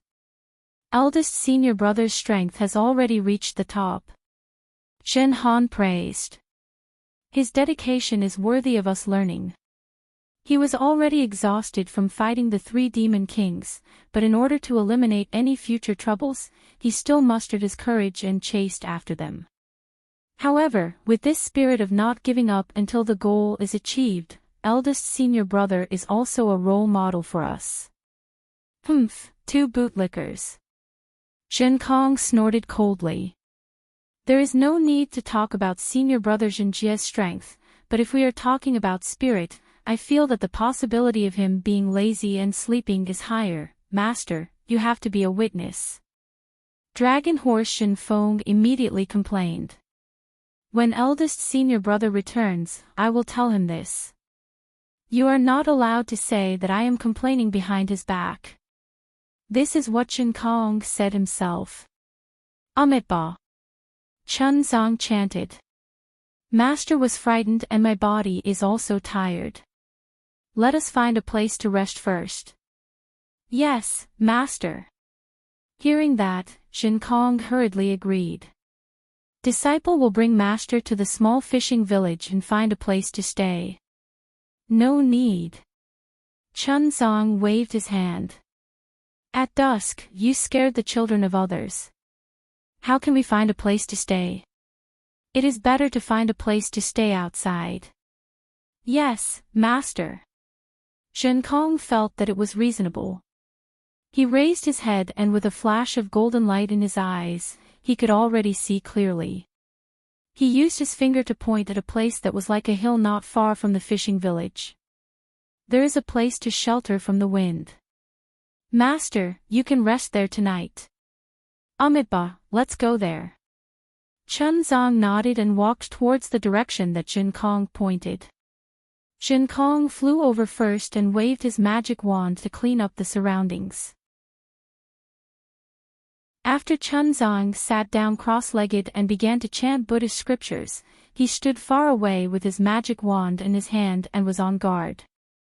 Not only did he release his essence to scout the surroundings, he even executed the eye-clearing technique. His eyes flickered with golden light, appearing exceptionally bright in the darkness. Humph, too pretentious. Shin Han and Dragon Horse Shin Feng exchanged a glance and mocked. The three Archfiend Kings have already been beaten away by eldest senior brother. Which other Archfiend would be so blind as to come and seek death? The man and the horse laughed and also found a place to meditate. The curtain of night gradually lifted and the first rays of dawn slowly arrived. At the seaside where the battle took place last night, the sky was clear and boundless. The sun that had just begun to rise sprinkled its not-so-glaring brilliance onto the calm surface of the sea and also onto the fishing village. Caw, caw, caw. A rooster's crow sounded. Chunzang, who had been meditating, moved his eyes slightly and was about to wake up. Seeing this, Shin Kong's figure swayed and the dew on his shoulder dripped down. He was about to fly to Chunzang's side. However, at this moment, he suddenly stopped and turned his head to look at the fishing village.